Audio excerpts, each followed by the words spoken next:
Amazing grace, how sweet the sound that saved a wretch like me.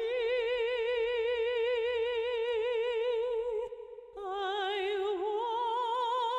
once was lost, but now am found. I was blind, but now I see.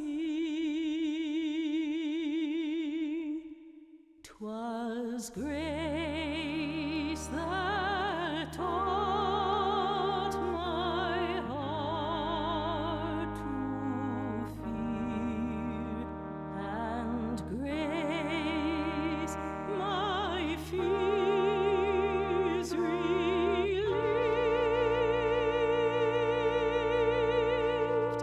How precious did that grace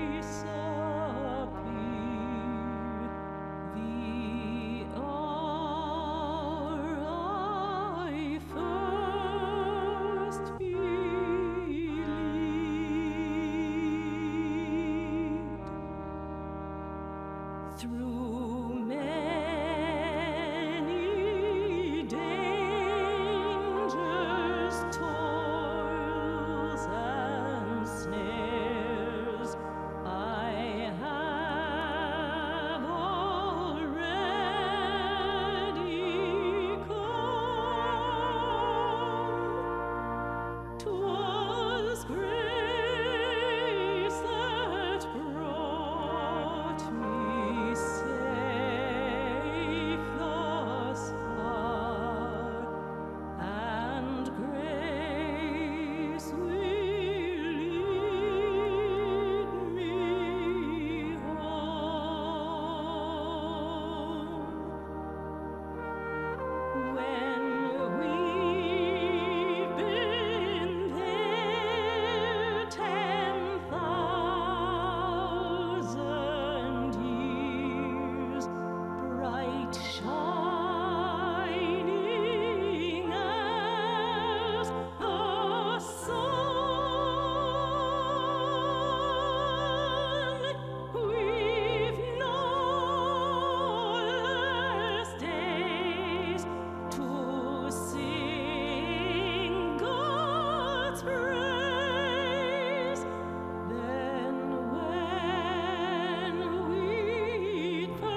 Tomorrow, all the things.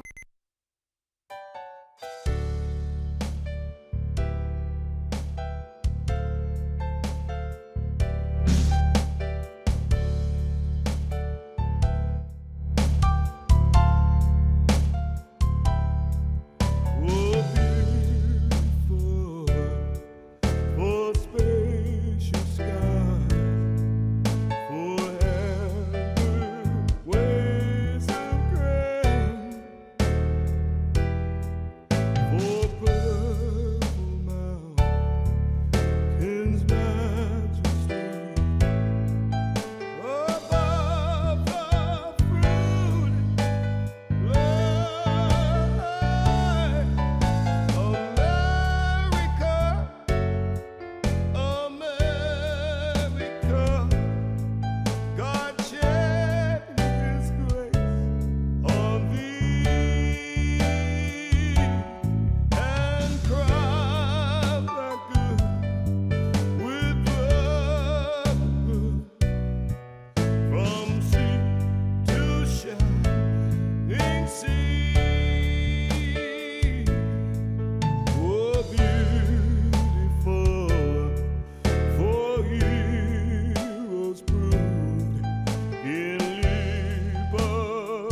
Ayer special town meeting warrant.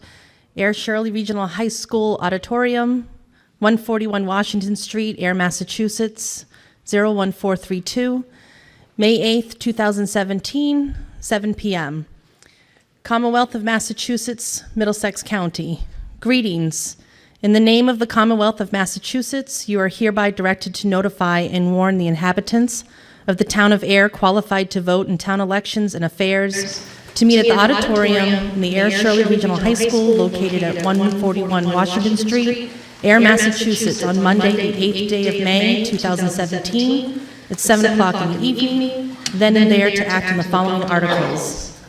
Hereof fail not, and make due return of this warrant with your doings thereof to the town clerk before the date appointed for said meeting. Given under our hands this 18th day of April, 2017, Gary J. Luca, Chairman, Christopher R. Hillman, Vice Chairman, Janice L. Livingston, Clerk, Ayer Board of Selectmen.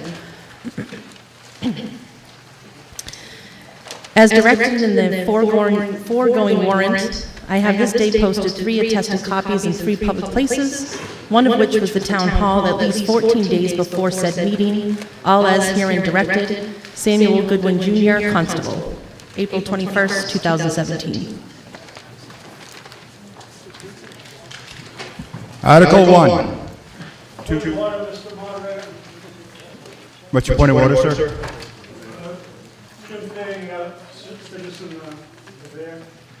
The special town meeting, can you clarify between special town meeting and annual town meeting? The annual town meeting will be following immediately after the special town meeting.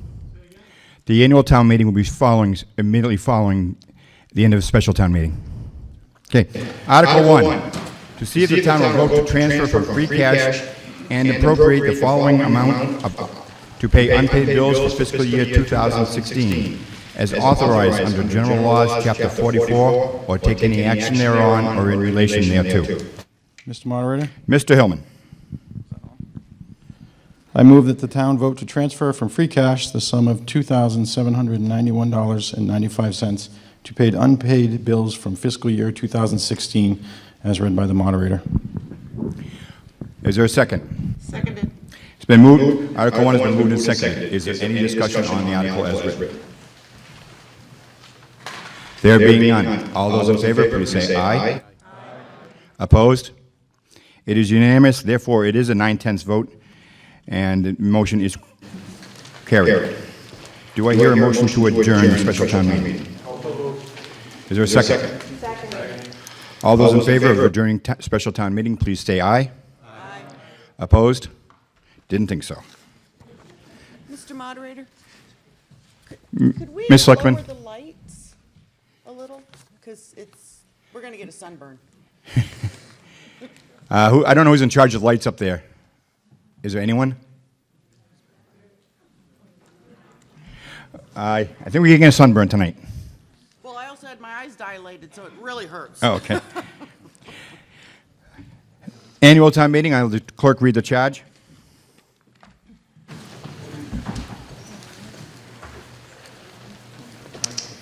Good evening again.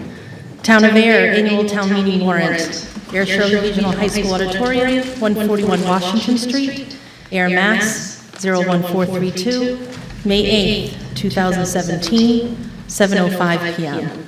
Commonwealth of Massachusetts, Middlesex County. Greetings. In the name of the Commonwealth of Massachusetts, you are hereby directed to notify and warn the inhabitants of the town of Ayer qualified to vote in town elections and affairs to meet at the auditorium in the Ayer Shirley Regional High School located at 141 Washington Street, Ayer, Massachusetts, on Monday, the 8th day of May, 2017, at 7 o'clock in the evening, then and there to act on the following articles. Hereof, fail not, and make due return of this warrant with your doings thereof to the town clerk before the date appointed for said meeting.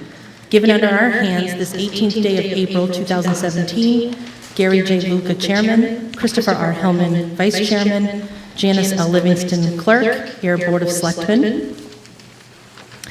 As directed in the foregoing warrant, I have this day posted 3 attested copies in 3 public places, one of which was the Town Hall at least 14 days before said meeting, all as herein directed. Samuel Goodwin, Jr., Constable, April 21st, 2017.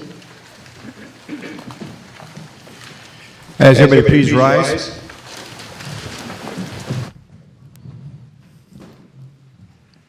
I hear some groans.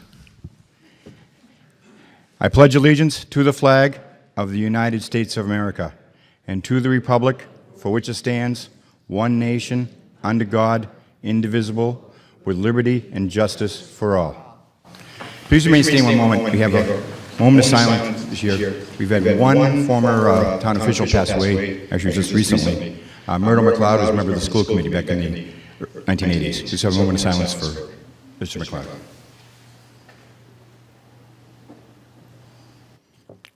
Thank you.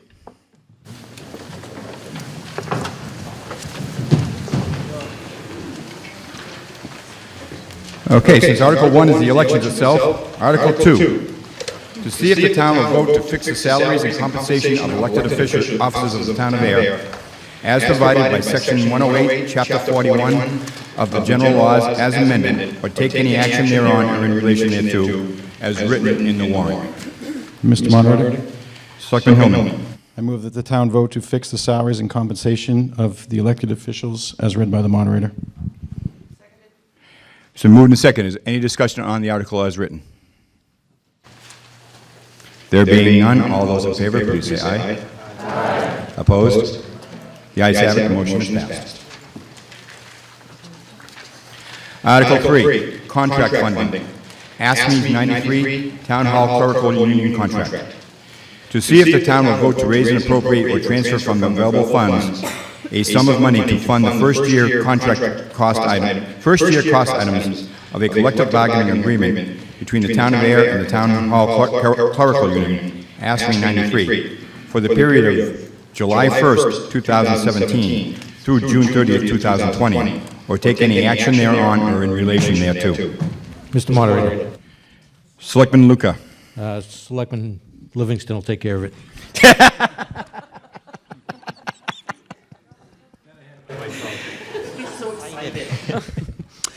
I move that the town vote to raise and appropriate the monies required to fund the first-year cost items of collective bargaining agreement between the town and the ASME 93 Town Hall Clerical Union as read by the moderator.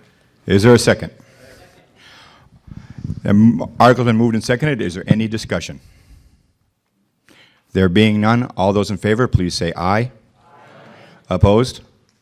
Article is passed. Article 4, the omnibus article.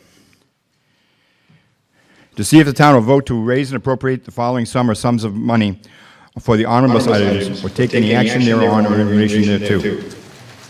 And we're going to do the same thing we've done always. We're going to have the selectman move the question, and then we'll go through every line item. And if you want to come back to it, say pass. And that's what we'll do. Mr. Luca, now you're on. Yeah, Mr. Moderator. Mr. Luca. Late and short, you're right. I move the town vote to raise and appropriate the sum of money for the FY 2018 omnibus budget as read by the moderator. Okay, so we're moving second. Now I'll read each line item individually.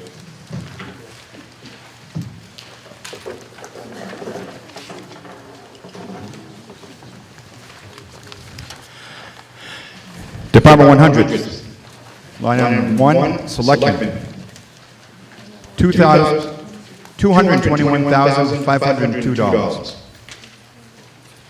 Town council, $120,000. Town clerk, $83,110. Moderator, $510. Parking tickets, $1,300. Public buildings and property maintenance, $338,132.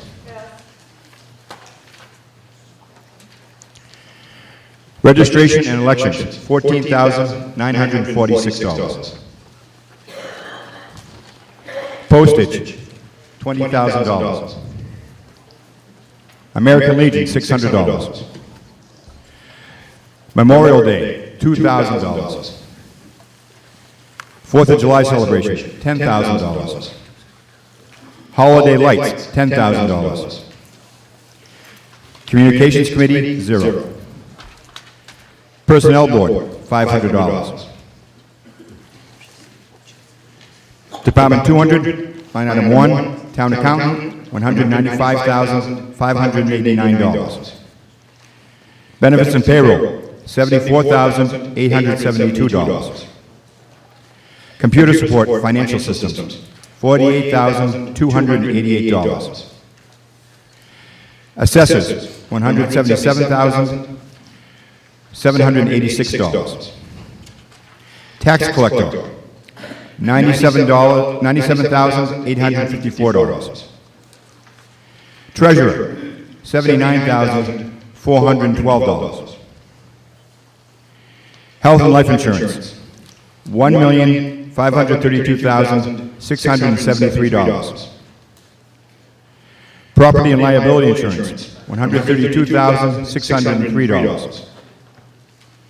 Workers' compensation, $56,161.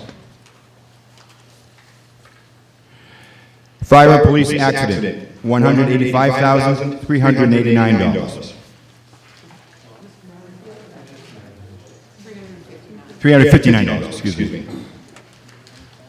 Unemployment compensation, $25,000. County retirement assessment, $1,363,375.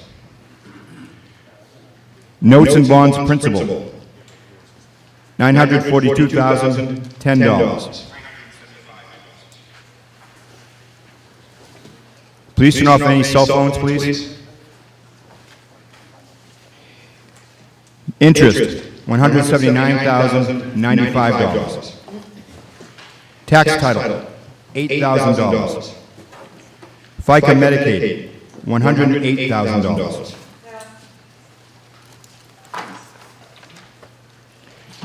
Finance Committee, $500. Reserve Fund, $150,000. Department 300, Public Safety. Police Department, $2,606,205. Fire Department, $1,688,656. Building Department, $99,936. Emergency Management, $12,592. Animal Control Officer, $13,711. Animal Barn Inspector, $2,600. Tree Warden, $44,579. Department 400, Public Works. Public Works, $1,120,687. Snow and ice removal, $300,000. Public Works street lighting, $60,000. Care of graves, $2,500. Department 500, Human Services. Council on Aging, $135,828. Board of Health, $17,693. Neshoba Associated Board of Health, $26,711.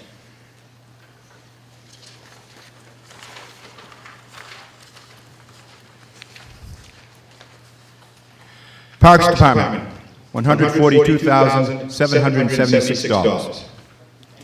Air Youth Football and Cheerleading, $4,000. Little League, $4,000. Veterans Agent, $19,219. Veterans Benefits, $140,000. Library, $578,251. Department 600, Management Support. Diabetes Commission, I'm sorry. Disabilities Commission. Did I say diabetes? $700. Department 600, Management Support. Conservation Commission, $55,086. Economic and Community Development, $35,852. Town Planner, $75,000.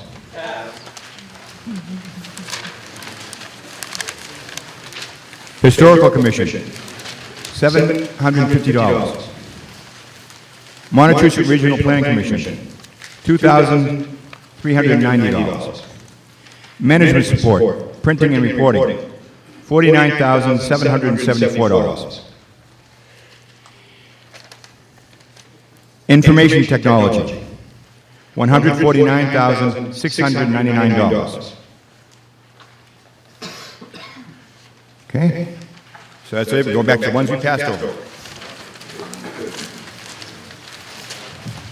Buildings and property maintenance, $338,132.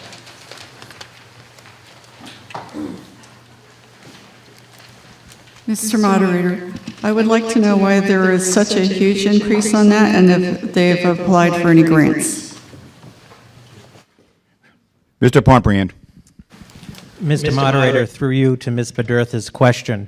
On the public buildings and property maintenance line item, there's a 7.3% increase, which includes $16,140 in one-time projects for the facilities department. And those projects are $6,500 for the air-conditioned system in the 911 computer room at the police station, $8,600 to seal coat the parking lot at the police station and fire station and to line them, the parking spaces, and $4,010 to replace the carpet in the police department's administration office area.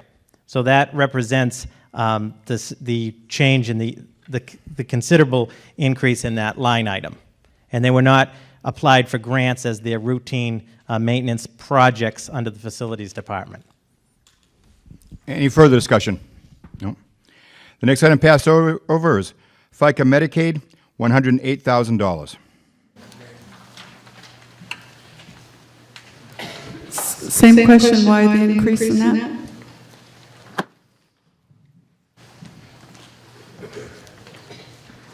Mr. Pomperand. Mr. Moderator, through you to Ms. Bedurtha.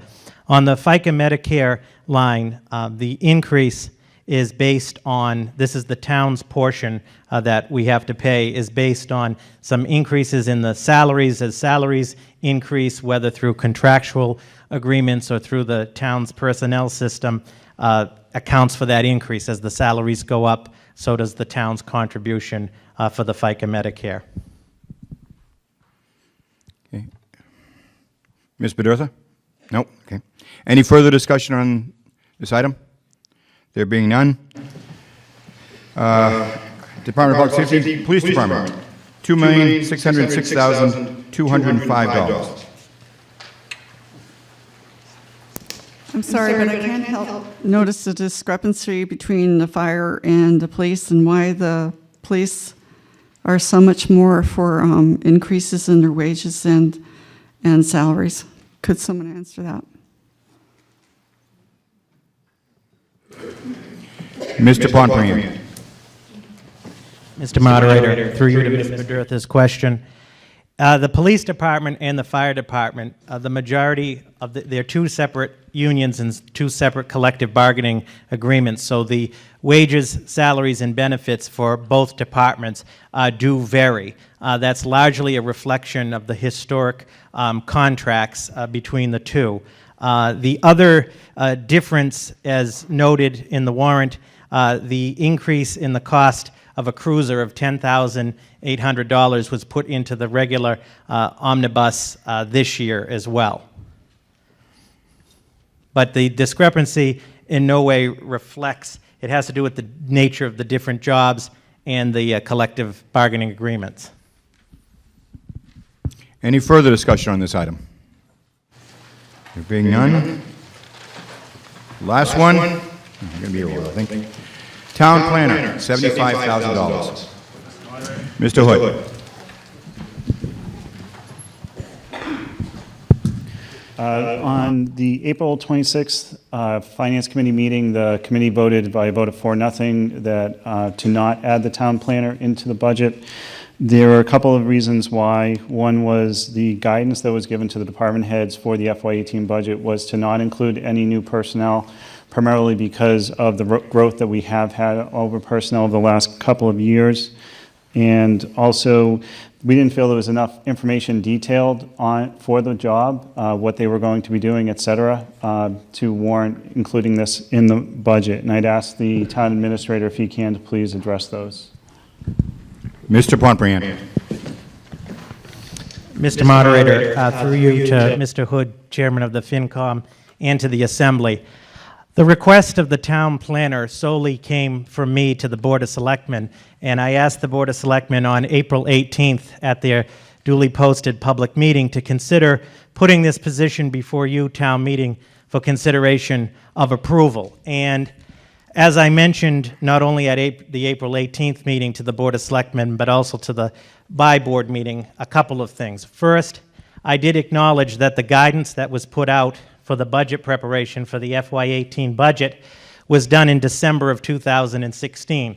And at that time, we asked for no new positions as the guidance. And I want to emphasize the word guidance because, as I think the Assembly can appreciate, municipal budgeting and the needs of the town, unfortunately, do not operate in a vacuum or on a set schedule all the time. We want to definitely follow that guidance. However, since 1970, when planning and zoning came to the town of Ayer, with the exception of a brief 2-year period between 2008 and 2009, the town has never had a full-time professional planner serving the town. Increasingly over the last year, and specifically over the last 6 months, since January, it's become increasingly aware to the town that there is a need for a professional planner to deal with various aspects of the land use pertaining to the town. Many towns comparable to the size of Ayer do have a professional planner on staff. The position that I proposed would be a full-time, professionally credentialed planner to serve as the town's professional regulatory official. In other words, the person of the planning board, which is an elected body, has oversight of the various subdivision regulations, zoning bylaw, and so forth. But there is no full-time, professional, trained individual to actually enforce those regulations on behalf of the town. It has fallen to the planning board, which has done a great job, but as you can all appreciate, they're elected volunteers. A lot of it has fallen to other departments, the building department, economic development, but there is still a significant hole, if you will, in the administration of the land use. Specifically, the implications of not having a full-time professional planner. And I prefaced my remarks on April 18th, this is in no way a reflection of the current planning board or past planning boards. But the zoning bylaw has languished since 2009. It has yet to be updated. It was a recommendation of the master plan 10 years ago. It's a recommendation of the master plan now. There has not been the professional planner at the helm to work with the planning board to move that through. The subdivision regulations are outdated and have significant inconsistencies in them. Again, this would fall to a professional planner. If you talk to the DPW superintendent, the building commissioner, etc., these deficient regulations and problems with enforcing the subdivision regulations is what determines some of the problems that we've had structurally with certain projects, but also there have been instances where it does open the town up to potential risk for legal action with developers. As I mentioned, we currently have no regulatory professional administering those planning board regulations and decisions.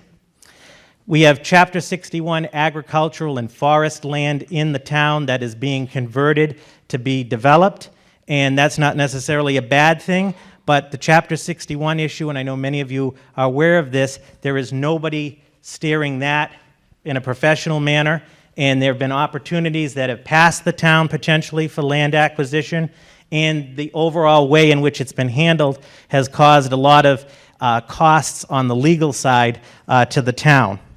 The Geographic Information System, the GIS mapping system, again from the Board of Assessors, that project has yet to really get off the ground in the sense because there's no professional planner behind that. The various solar projects that are in town, and I'm talking about the private solar projects, there's no professional planner, again, at the helm working with the planning board to make sure that all of the town's interests are being met and that these projects are being handled in a timely and professional manner.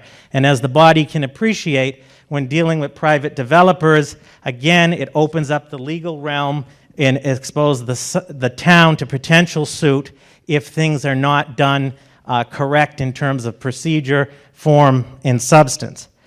Additionally, a lot of the traffic issues and Main Street issues, and talking with DPW, there could be a planning function there that would greatly help that department.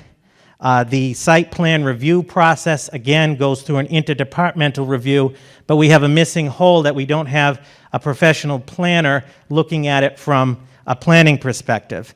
And additionally, as in most municipalities, a planner would play a key role in administering and writing for certain grants, specifically under the planning realm. They would also provide support to the Community Preservation Committee and the Open Space Committee in terms of the overall plan.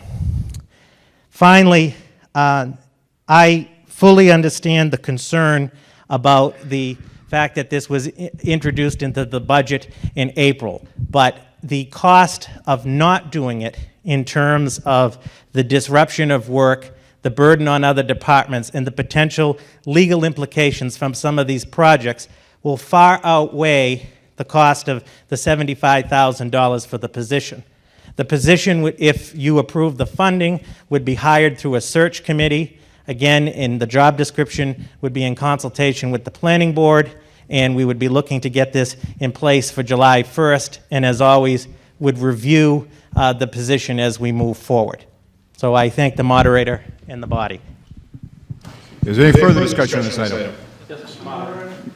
Mr. Bedurtha. Yeah, I just, I passed on this just because I wanted to understand a little bit better, and I listened to Robert. These are all the same issues that were brought up the last time we hired a town planner. And I worked, at the time I was on a commission, and I worked very closely with him. And the biggest problem there was, and the reason that he's no longer a town planner in town, was he got no support. He didn't get support from the boards. He didn't get support from a lot of people, the personnel in the town. And it just, the whole position just kind of languished and finally went away and he was more than happy to leave because there was no support. So, I mean, I think, in my opinion, that it's not a bad idea. However, I think there should be more discussion and kind of agreements with a lot of the boards, commissions, and the personnel before we just drop in, $75,000 for a new planner. When we had a planner and we just, let him languish and go away because he wasn't getting supported. So that's all I had to say. Any further discussion? Mr. Fay.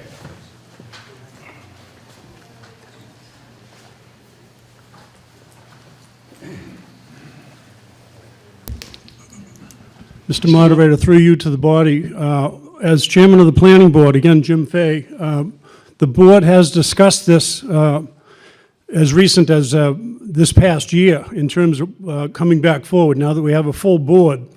However, what Robert has already stated is eminently true. We have 5 members. However, the 5 members of the board, but for me, who's retired 5 times, the other 4 members are working members of the community.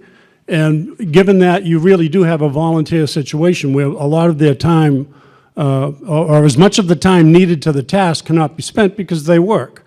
And we do not have the onboard full-time staff that we need to get documents prepared thoroughly for a once-a-month meeting of a planning board. Increasing the number of meetings of the planning board doesn't solve the issue because we need the expertise in-house, which we're beginning to do through the advent of the additional responsibility of the zoning enforcement officer. And again, more importantly to the question David Bedortha mentioned, I was certainly present. I was on the board 20 years ago, but I was present as a selectman when the gyration, if you will, or the discontent of the planning board versus our previous full-time planner existed. However, this particular board does not feel that way. This particular board currently, your current five-member planning board, is in full support of a full-time planner because the need is there. Ayer is definitely a target community, and we see the demand for wanting to come here, be here, live here, work here, and to build here is growing week by week. And we definitely need this to make our planning board effort more efficient. So, thank you. Mr. Bedurtha. I appreciate Mr. Fay's comments, and again, I think it's, it's something maybe we can consider. I'm not sure exactly how you put some, regulations, or if you want to call that, or rules kind of around it. However, he brought up a good point. It was a disagreement with the planning board at the time that actually, I believe it was Chris Ryan, and the planning board, a month or two after he was hired, said, please, never show up at any of our planning board meetings. We have no interest in working with you. And that was a big contention, and it was a very big, in my opinion, a very big loss for the town not to have a planner since that time. So, I mean, I appreciate the planning board is like that. If there can be something that's put in place that says that, this new town planner is going to be allowed, even over the objections of the planning board, to actually participate, then, I may have less of an issue with it. But having to live through that, and I think many other people have too, if living through that once, I just see, thrown at the last minute again, and I just want to see more of an agreement or something that allows me to know that, this guy's just not going to get tossed to because he disagrees with some board or commission. Thanks. Any further discussion? Mr. Moderator. Mr. Hillman. There's also several 40B projects that have been proposed. One that I know has already submitted some preliminary plans for over 100 units. If I recall, everybody gathered here for Vicksburg Square, which is a similar situation, which we actually had the say on. A project like that doesn't come to the planning board until way down the road, once they've received approval from the state and whatnot. Professional planner would surely help navigate that system for the town, and also anybody looking to put a project like that in. And unlike the Vicksburg Square, the town will have no say. And obviously, 100 units, if not more, it could certainly affect the community in an adverse way in many factors. And also to Mr. Bedurtha's point, I don't know how we could ever put forth any position and look at what happened in the past, because the past is the past. I don't think any of those people are on boards anymore. And I think we would be short-sighted if we just looked at what happened to a position 10 years ago, when this town certainly wasn't in the economic position it is now. Thank you. Can you please state your name and address? Ken Diskin, 180 Washington Street. I'd like to speak in support of this new position. In the last 5 or 6 months, I've been following some projects in town, and I've attended quite a few meetings, conservation planning, board of selectmen, et cetera. And I've noticed that the boards do a great job. They're all volunteers.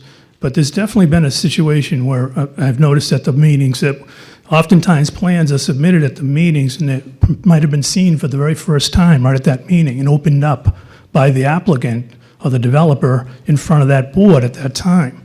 I believe strongly in the town planner as a person who would look at these types of plans before they came to committees and meet with the developers, answer questions, and create a situation where the board is more prepared when the applicant comes in for the meeting, and we're not just looking at the plans and being rushed through by the developer. I think it's a very strong position that's needed by the town. On top of that, I believe that there's just history tells us that there's constant changes in planning and zoning and projects that are coming in the future, and there's constant changes in the law. And only a professional really has the time to dig in and study and be aware of either state regulations, federal regulations, local regulations, to the extent possible, to be familiar with all that's needed to really supervise, direct, help the boards, and come to the right conclusion for a site plan review and whatever projects might be coming to town. So I strongly endorse the position. Mr. Moderator. Mr. Fay. Again, through you to the body, I think it's important to note that, not for me, but 20 years ago I was chairman of the planning board. I went through what the town has gone through in terms of many of the problems and solutions, and now some current problems again with planning. I would say to you that the proposal is to have a search committee, which will include the chairman of the planning board. So I'd like to reassure the body that whoever we pick for this particular position is going to be ensured to be a fit for the planning board, because we have a representative and will have a representative of the planning board in that search committee. So I can assure you we're going to pick the right person. Thank you. Any further discussion? Last time, I promise. So. Yeah, right, Dave. I'm in total support. I agree with Mr. Diskin, and I had the same, almost the exact same speech back when we got the last town planner. So I totally support it. I would just say that as long as, let's say, not all the people are gone. Some of the people that were against or hindered the last town planner are still in town government. So I would just like to say, as long as, we support this gentleman or woman, whoever it is, as long as we support them, the town's going to get behind them, then I would be in favor of it. I just want to make sure that everybody's on board. It seems to happen kind of quick, and I just want to make sure that the same thing doesn't happen again, because some of those same people are still here in the same positions. That's it. Mr. Moderator? Ms. Livingston? So as Robert mentioned, when he first brought it up, it kind of was a surprise, and I will admit, and you can even watch the video, I was kind of surprised, and I did a lot of thinking, and I like it. And I just want to tell you, too, I was not around when the town planner of the past was here. I certainly heard some of the stories. I think what happens is everyone, especially on an elected side, and I can say this because I'm elected, is that we are working kind of more in the evenings, and we're not there on a day-to-day, and there becomes this little power struggle, and that's stupid, and it can't go on because it causes problems. So I can tell you, from my point of view, standing here as one of your elected officials, and I won't speak for my cohorts, but I think that they'll agree, is we don't want to do that. We want something that is functional. We want everyone working together, and so that we can go forward and build a wonderful future and to continue that future for the town of Ayer. So I think this is a good idea, and we have already studied the past, we've learned from the past, and we are not going to repeat the past.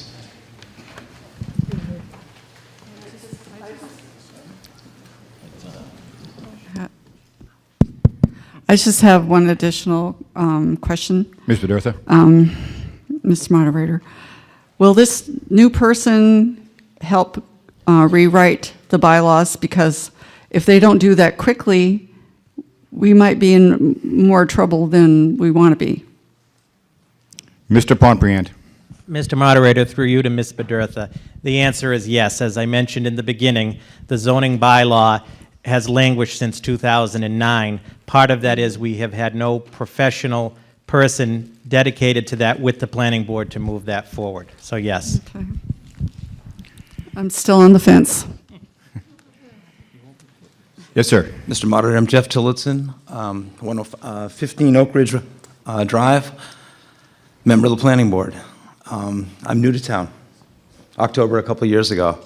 Been involved in planning most of my life, come from another town where planning, lived through zoning when it came in. It's a challenge being on the planning board here. The bylaw has languished for a long, long time. There's a great many people in this town who have a memory I don't have. I do work. I would love to know that I could turn to somebody here in town who has the best interest of the town in their heart professionally and doing the work we need to do in order to push through the projects we're going to see. Things are changing dramatically. Ayer is a beautiful place. That's why we came here. I would like the body to really seriously consider this.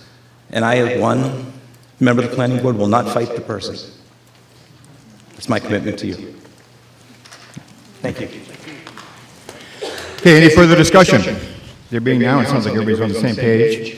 So we'll put the entire omnibus article to a vote, and the total operating budget is $13,568,372,000. All in favor, please say aye. Aye. All opposed? The The ayes have it, and the omnibus is passed.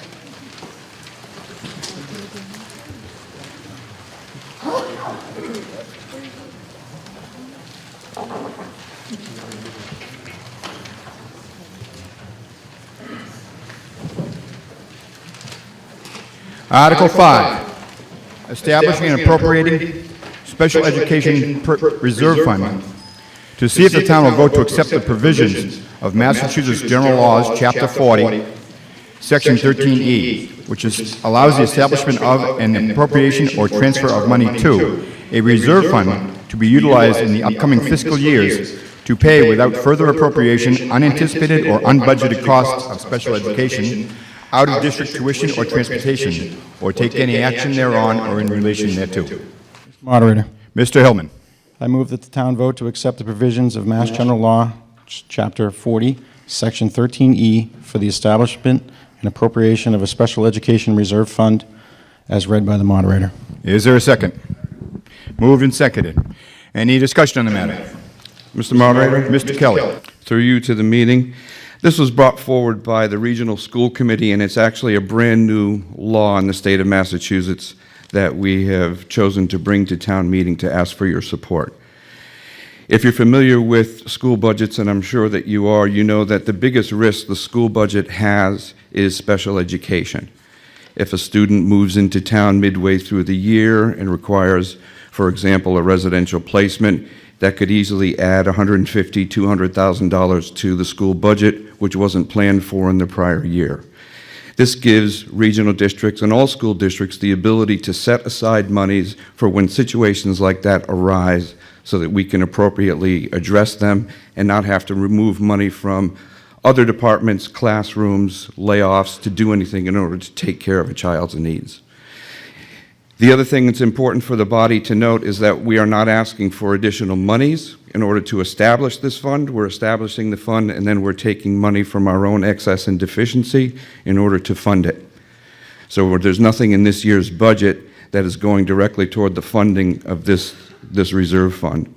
Additionally, when the school committee has an instance to spend the money, which must be on special education services, needs, or transportation, they go to the town boards of selectmen in both towns for approval. So we can't just take money out of this. We go to both boards of selectmen, we let them know what the situation is, that we have the money put aside, this is how much that we want to spend, and this is the special education need that it goes to. And that's how the money gets spent out of the reserve fund. We're trying to be responsible and put money aside for what is the biggest risk in managing the school budget over time, and we appreciate your support on this article. Any further discussion on Article 5?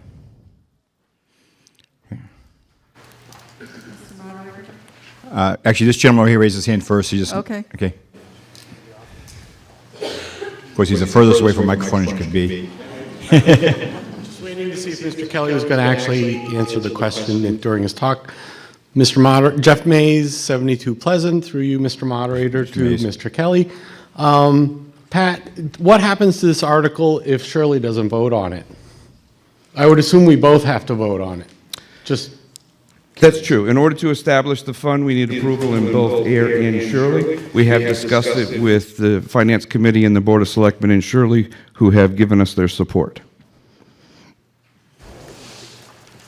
Ms. Bedurtha. Mr. Moderator, is there a cap on this dollar amount? Ms. Bedurtha, there's no dollar amount in it. But there might be in the future. Mr. Kelly. Mr. Moderator, through you to Ms. Bedurtha, we're not asking for any funds at this time. The plan of the school committee is we have not voted on it yet because the fund doesn't exist. Our plan is to take between $150,000 and $200,000 from our existing E&D money and put it into this account. Any further discussion? There being none, all those in favor? Oh, is there somebody?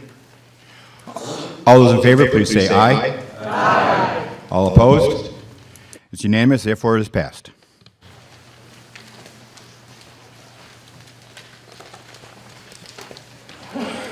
Article 6, the Ayer Shirley Regional School District Assessment. To see if the town will vote to raise and appropriate the sum of $10,500,000 $3,368,599 required to fund the town's fiscal year 2018 assessment for the Ayer Shirley Regional School District, and to raise and appropriate the sum of $984,707 for the town's portion of the Ayer Shirley Regional School District High School Building Project debt service, or take any action thereon or in relation thereto.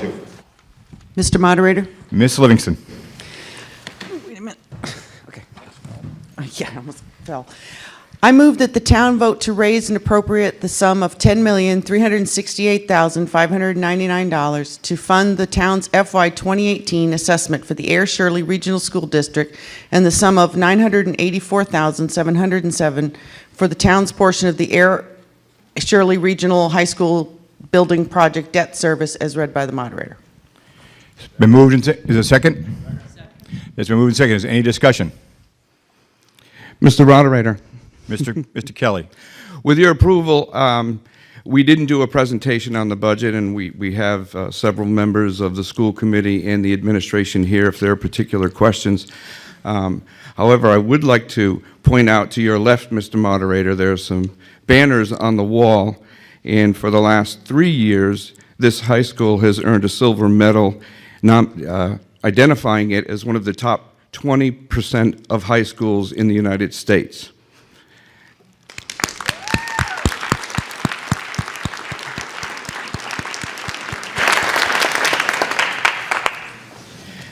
All thanks go to the district, to the high school staff, to the administration, and certainly to the kids for their performance. The other thing that I wanted to point out is that there's a move afoot today in the state of Massachusetts. A foundation budget was established with education reform in 1993. The law that was written that funds education in the state of Massachusetts was written 25 years ago. The formula used to figure out how much it cost to educate students was written 25 years ago, before special education became what it is, and before health insurance increases became what they are. In this year alone, the average school district spends 20% more than the state of Massachusetts designate it should be spending on education. And the two driving factors are special education costs and risk assessment, which is health insurance primarily. There's, today in the legislature in the state of Massachusetts, there's a Senate bill to revise the Chapter 70 funding formula. If we get support, that will be of benefit not only to the school district, but to this town. Because our funding from the state and the federal government has been flat for 6 years running, which means the only way we can address increased costs is to ask for more money from you good people. We need the state to change the way that it funds education, and that will be less of a burden on the individual towns, and therefore less of a burden on the individual taxpayers. There's a Senate bill by Senator Chan Diaz. It is supported by our Senator Jamie Eldridge and our Representatives Sheila Harrington and Jen Benson. They're all behind it. But we need to continue to push it, to move it forward, to properly fund education in the state. And so I encourage you to do that. Thank you. Any further discussion? This question's for Lisa. Try the moderator. Mr. Moderator, this question's for Lisa. What was our last year's bill for this?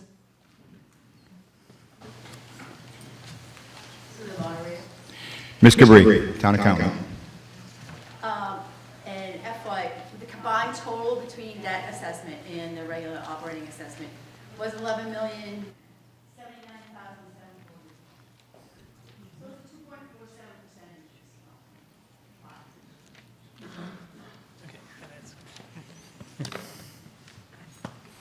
2.47%. Mr. Moderator, I just want to know, because I know there was a percentage between Shirley and Ayer that I think varied and changed over a certain amount of years. Is Shirley still going up a little bit and Ayer still going down a little bit? I just kind of want to get an update. Mr. Kelly. Mr. Moderator, through you to the meeting. The way that the formula is figured out, it is a 5-year rolling average. and there has been a little twinge in the last 2 years, making the share that Shirley pays a little bit more, because they actually have had an increase in students in the regional school district by 45 kids in the last 2.5 years. Today's mix is about 56.5 to 44.5 or 43.5. That's today's mix. Any further discussion? There being none, all those in favor, please say aye. Aye. Opposed? The ayes have it, the motion is passed.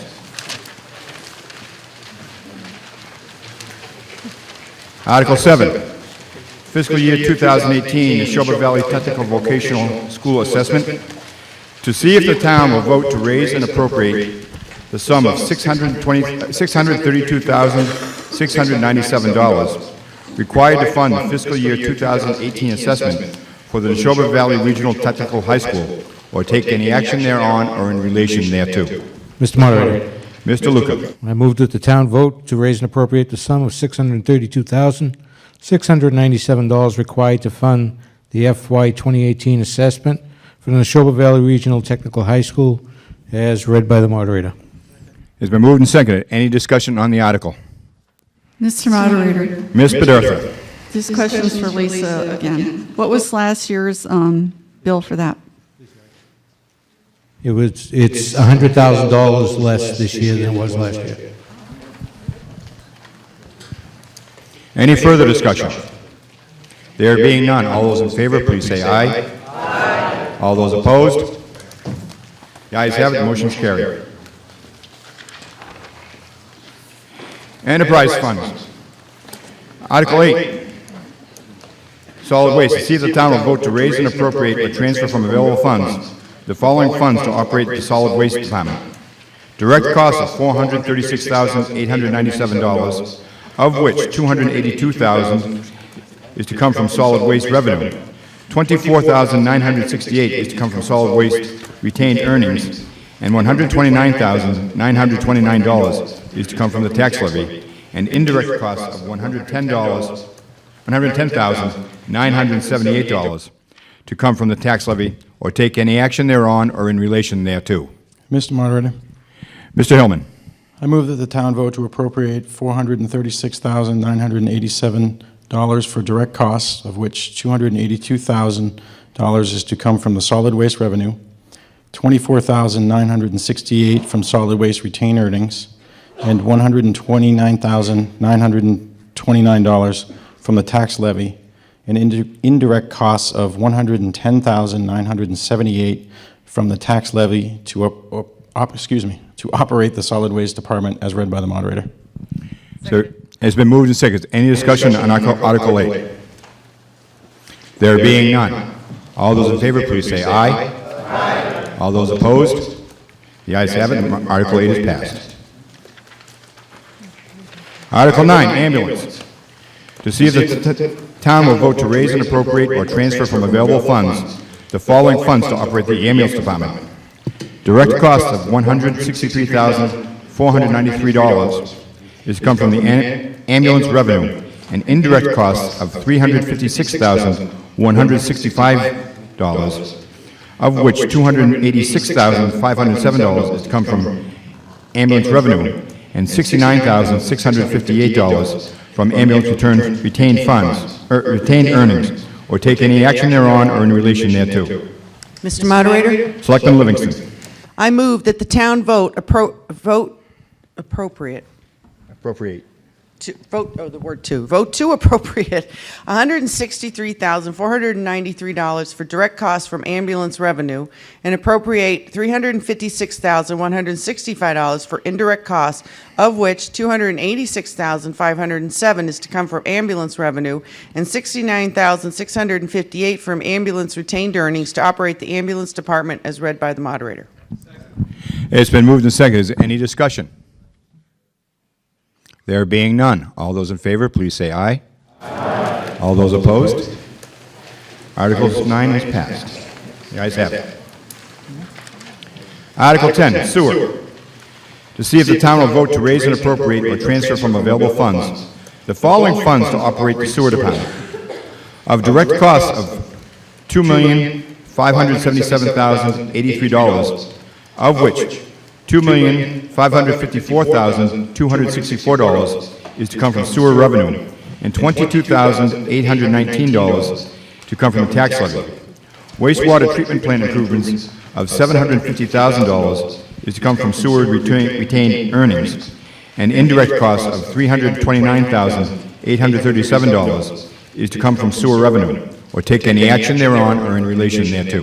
Mr. Moderator, Selectman Luca. I move that the town vote to appropriate $2,577,083 for direct cost, of which $2,554,264 is to come from sewer revenue and $22,819 is to come from the tax levy. Wastewater treatment plant improvements of $750,000 to come from sewer retained earnings and indirect cost of $329,837 to come from sewer revenue to operate the sewer department as read by the moderator. It's been moved and seconded. Is any discussion? Moderator. Ms. Bedurtha. What are the indirect costs? Could you break that down a little bit? Lisa will. I'm just going to drop my file, but most of it's health insurance. There's also other insurances, liability insurance. I'm sorry for the moderator. You're forgiven.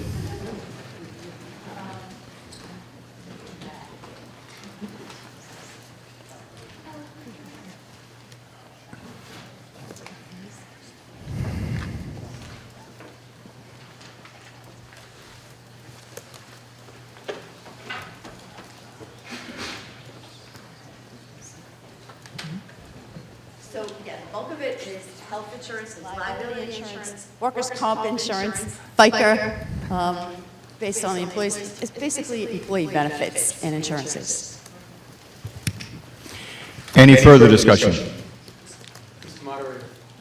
Mr. Sullivan. May someone explain what $750,000 in treatment plant improvements are? Superintendent? You can use that one right there if you wish. Yeah. Save you some steps. Mark Wetzel, Superintendent of Public Works. We've been working for about 3 years now on a capital improvement program for the wastewater treatment plant, and we have a major capital article to fund it, but when we totaled it up, we took about $750,000 out of our reserve fund to cover parts of the improvements. It's basically about it'll be a 10-year program when it gets all done, but we're starting off 3 years at about $6 million to basically bring the facility up to current codes, operating efficiency. It was built in 1984, so obviously it needs a lot of cosmetics, mechanical equipment upgrades, electrical upgrades, and if when we get to the big article, I have a slide that shows sort of condition assessment and what we're planning on doing. But it's a long-term project, and we've been looking at it for a number of years. So the $750,000 is part of that big budget. Any further discussion on the article? There being none, all those in favor, please say aye. Aye. All those opposed? The ayes have it, motion carries. Article 11, water. To see if the town will vote to raise and appropriate or transfer from available funds the following funds to operate the water department. Direct costs of $1,646,119, of which $1,646,119 is to come from water revenue, $778,000 in capital projects to come from water retained earnings, and indirect costs of $270,009 to come from water revenue. Take any action thereon or in relation thereto. Mr. Moderator. Mr. Hillman. I move that the town vote to appropriate the sum of $1,646,000. Why am I reading this wrong? $1,646,119. Sorry, I was reading the wrong line. Of which $1,646,119 is to come from the water revenue. $778,000 is to come in capital projects to come from the water retained earnings in the sum of $270,009 for the indirect cost of which is to come from water revenue to operate the water department as read by the moderator. Is there a second? So move second. Any discussion? Moderator. Ms. Bedurtha. If you add 778 and 270, you get 1048. So the difference is from that amount from 1646 is 598,110. What are you doing with that money? Actually, Ms. Bedurtha, you're reading it wrong. What do you mean? The first sums are all coming from water revenue. The second sum, the $778,000, is in capital projects, and the third sum is for indirect costs. There are three different sums there. They're not added together. I'm not following you, I don't think. It's three different appropriations. Oh, okay. Any further discussion? Mr. Sullivan.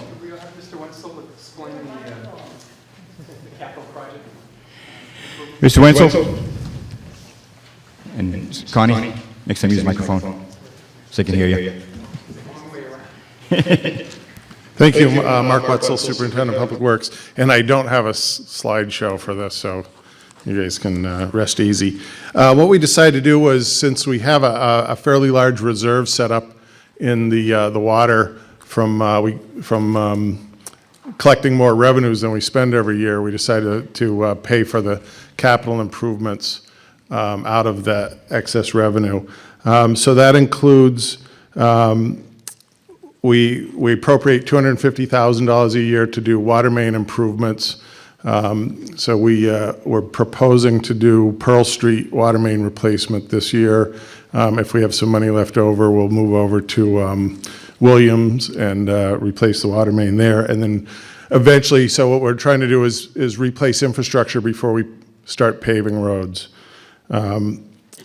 We also have $225,000 for a water interconnection on Barnum Road with Devon's. If people remember, not that long ago, we were in a severe drought condition.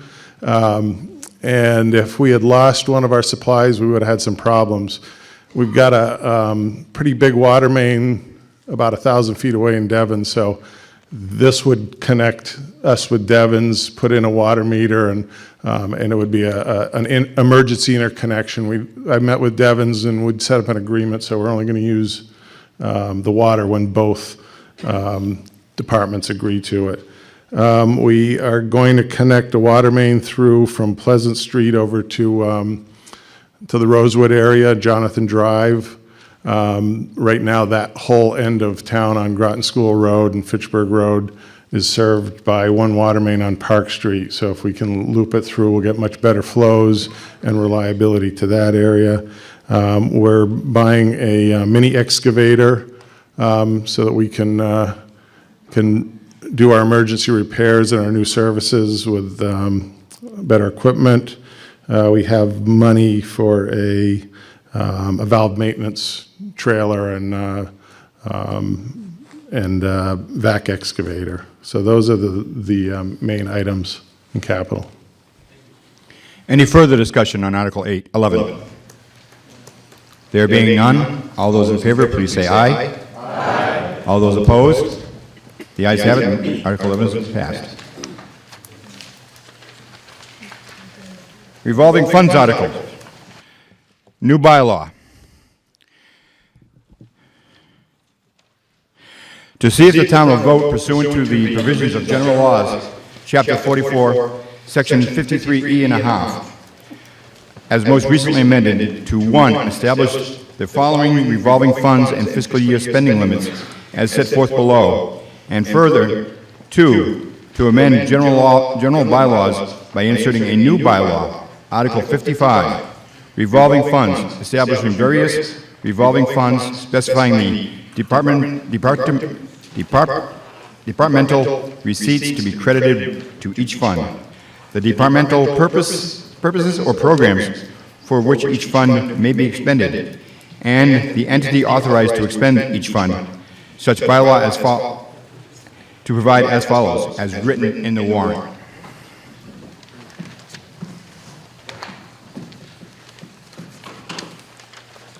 Moderator? Selectman Livingston. Okay. I move that the town vote to establish the following revolving funds and fiscal year spending limits as set forth in the article as read by the moderator, and further amend the general bylaws by inserting a new bylaw, Article 55, revolving funds, establishing various revolving funds, specifying the departmental receipts to be credited to each fund, the departmental purposes or programs for which each fund may be expended, and the entity authorized to expend each fund, such bylaw to provide, as read by the moderator. It's been moved and seconded. Any discussion? Ms. Bedurtha. Mr. Moderator, for the fire alarm fund, when I used to work for the bank years ago, if we set up the alarm, we were charged so much money, $50 or whatever. Are we still doing that? It seems to me that we're spending an awful lot of money letting people get off the hook, if you want to say that, and they're not paying that. I don't know, I'm guessing. Question? Fire Well, department. if you step aside, your neighbor will step up to the mic. If you could step aside, your neighbor will...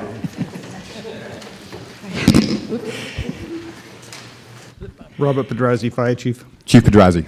Yeah, to answer Elizabeth's question, we do have a bylaw that charges for false alarms if there becomes more than 3 in 1 year.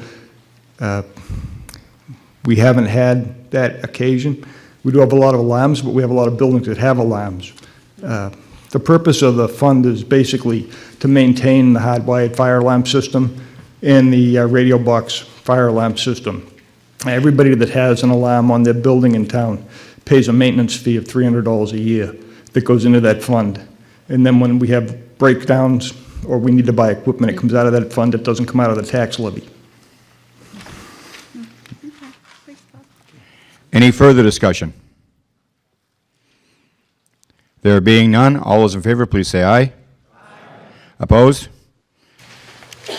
The ayes have it. Motion is agreed to.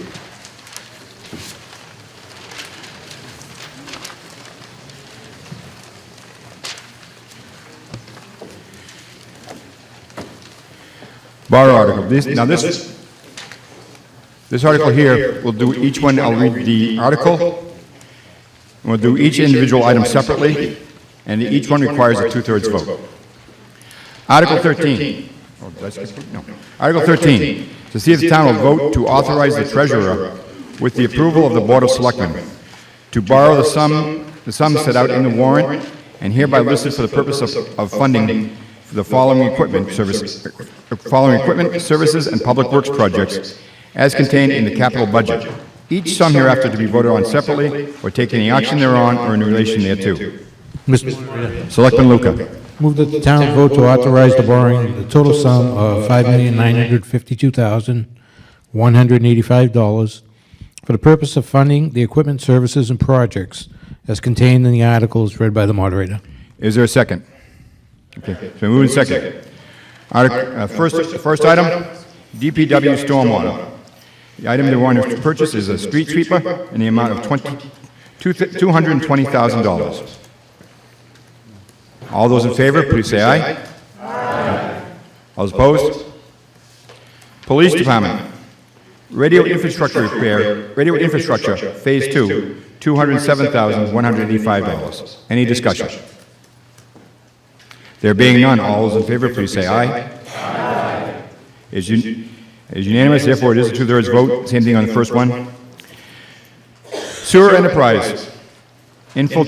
Infiltration, inflow improvements, $243,000. Any discussion?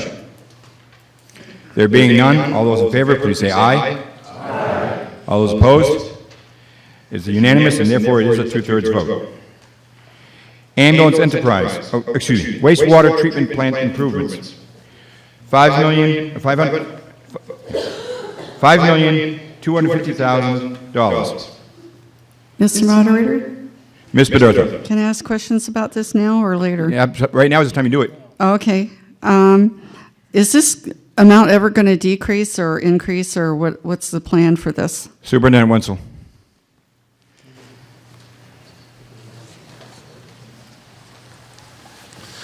Well, hopefully it'll eventually decrease. What we did was we did an evaluation of the treatment plant, and we looked at three objectives. One was to bring the facility up to current standards. Two was to meet our discharge permit requirements, and three was to improve operational efficiency. So we came up with a list of probably about 100 and something different things that needed improvements. So I went through them and prioritized them and came up with a 5-year plan that ranged from about 1.75 million up to about 3 million per year. But some of those costs were kind of soft. We weren't really sure what they were and when they were going to be needed. So meeting with the Capital Planning Committee and the Water and Sewer Rate Committee, we decided to do a 3-year plan for $6 million, which would be the top priority projects. And that doesn't mean we're spending $6 million this year. It means over the next 3 years we'll be working on that. And then we'll be able to reevaluate where we are. We did have some good news that we think we can get our discharge permit limits changed. We did some studies that were actually approved at last year's town meeting on the Nashua River, and realized that the discharge limits the EPA set weren't realistic, and so we can apply for a reduction in that. So that may reduce the cost too. But so the cost will be going down. We'll be able to manage it a little bit better, and we're not being frivolous on this. We're doing what we really need to do to protect the infrastructure of the community.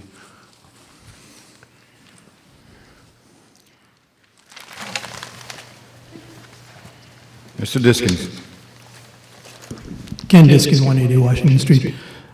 A number of these articles have had the note that the Finance Committee to report at town meeting, yet I haven't heard a peep out of the Finance Committee.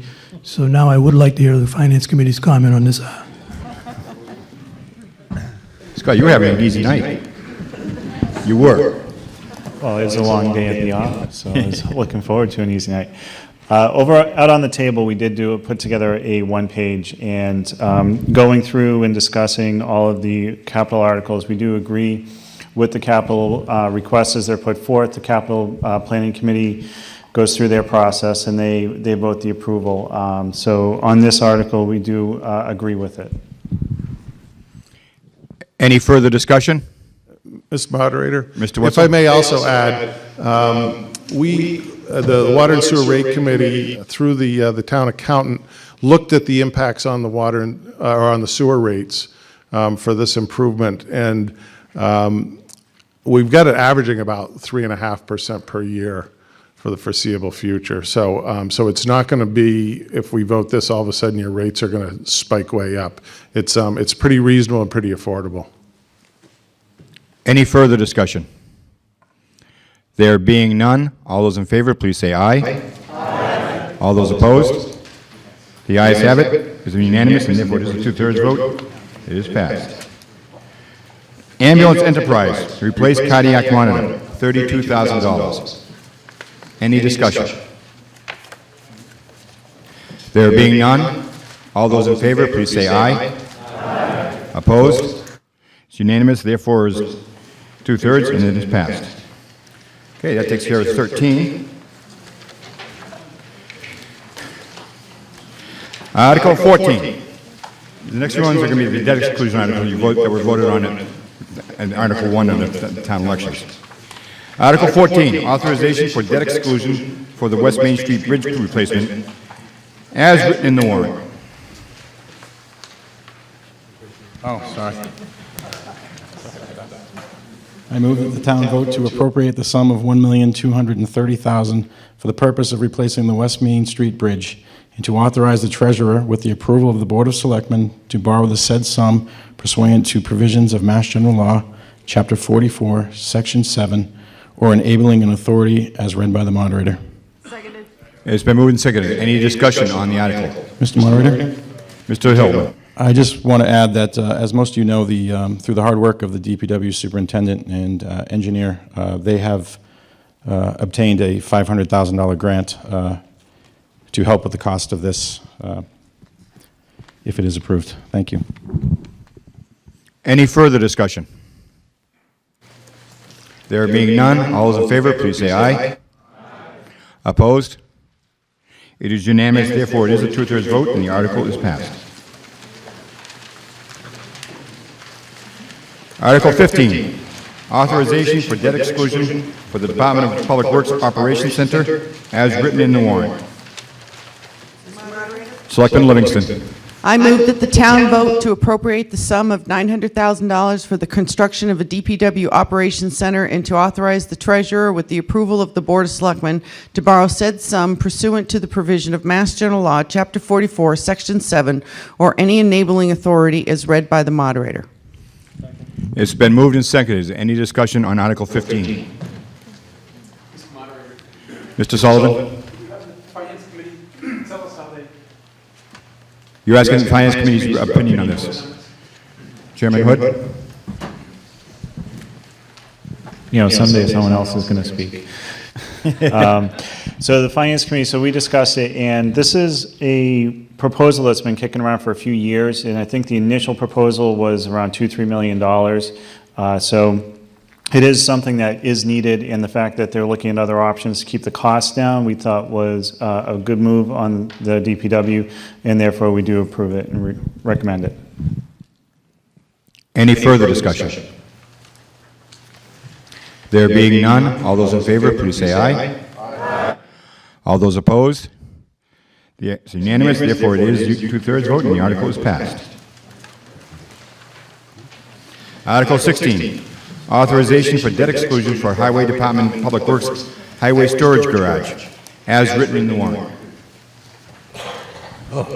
Selectman Lucas. I move that the town vote to appropriate the sum of $750,000 for the construction of the DPW Highway Storage Center and to authorize the treasurer, with the approval of the Board of Selectmen, to borrow that said sum pursuant to the provisions of Mass General Law, Chapter 44, Section 7, or any enabling authority as read by the moderator. It's been moved and seconded. Is there any discussion on Article 16? Moderator, same thing. Could we have the Finance Committee tell us their position on this? Mr. Hood. There wasn't a lot of discussion on this one, but the Finance Committee does recommend the article, yes. Any further discussion? There being none, all those in favor, please say aye. Aye. All opposed? The ayes have it. It's unanimous, therefore it is a 2/3 vote. The article is passed. Article 17, authorization for debt exclusion for the Parks Department Storage and Maintenance Building, as written in the warrant. Mr. Moderator? Selectman Hillman. I move that the town vote to appropriate the sum of $600,000 for the construction of the Parks Department's Storage and Maintenance Building and to authorize the treasurer, with the approval of the Board of Selectmen, to borrow said sum pursuant to the provisions of Mass General Law, Chapter 44, Section 7, or any enabling authority as read by the moderator. Seconded. Article 17 has been moved and seconded. Is there any discussion on Article 17? Mr. Sullivan. Same thing. Mr. Moderator, could we have the planning board tell us their position on this? Chairman Hood. 600,000 just seems to be a lot for storage and maintenance. We discussed this, and with the fire station being sold, which is currently where the Parks Department keeps all of their equipment, and the state of their storage at the site down at Peroni Park, there's definitely a need for some storage. And I'll just kind of throw in, over the years, you know, we've talked, the Finance Committee has talked with Mr. Thomas at the parks about what he needs, et cetera. And every year, actually, there were a couple of years where the Finance Committee brought up a storage building for them, and he kept deferring and deferring. So we do recommend the article. We think it's much needed and well-deserved. Any further discussion on Article 17? There being none, all those in favor, please say aye. Aye. All opposed? The ayes have it. The article is unanimous, and therefore it is a 2/3 vote, and the article is passed. Article 18, Capital budget requests. And we're going to do this the same way we did the capital, the other ones earlier. To see if the town will vote to, we're going to vote on each one separately. To see if the town will vote to transfer from capital stabilization the following sums hereby listed for the purpose of funding the following equipment, services, and public works projects as contained in the capital budget. Each sum hereafter to be voted on separately or take any action thereon in relation thereto. Mr. Moderator? Selectman Livingston. I move that the town vote to transfer the amount of $126,500 from capital stabilization for the purposes of funding the equipment, services, and projects as contained in the article as read by the moderator. Second. It's been moved and seconded. Okay, we'll start with the first one. Facilities. Fire station HVAC, $29,500. Any discussion? There being none, all those in favor, please say aye. Aye. All those opposed? It is unanimous, therefore it is a two-thirds vote, and the item is passed. Fire department phone system, $11,000. Any discussion on that one? There being none, all those in favor, please say aye. Aye. All opposed? It is unanimous, therefore it is two-thirds vote, and it is passed. Fire department flood control engineering, $20,000. Any discussion? There being none, all those in favor, please say aye. Aye. All opposed? Unanimous, therefore it is a two-thirds vote, and it is passed. Fire department replace training room furniture, $16,000. Any discussion? Mr. Kelly. Yeah, Mr. Kelly.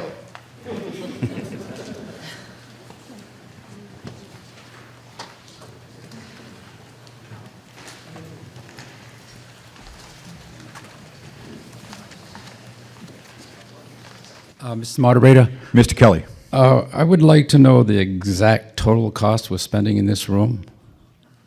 What's the total grand sum of money that's going into this room? Chief Pedrazi.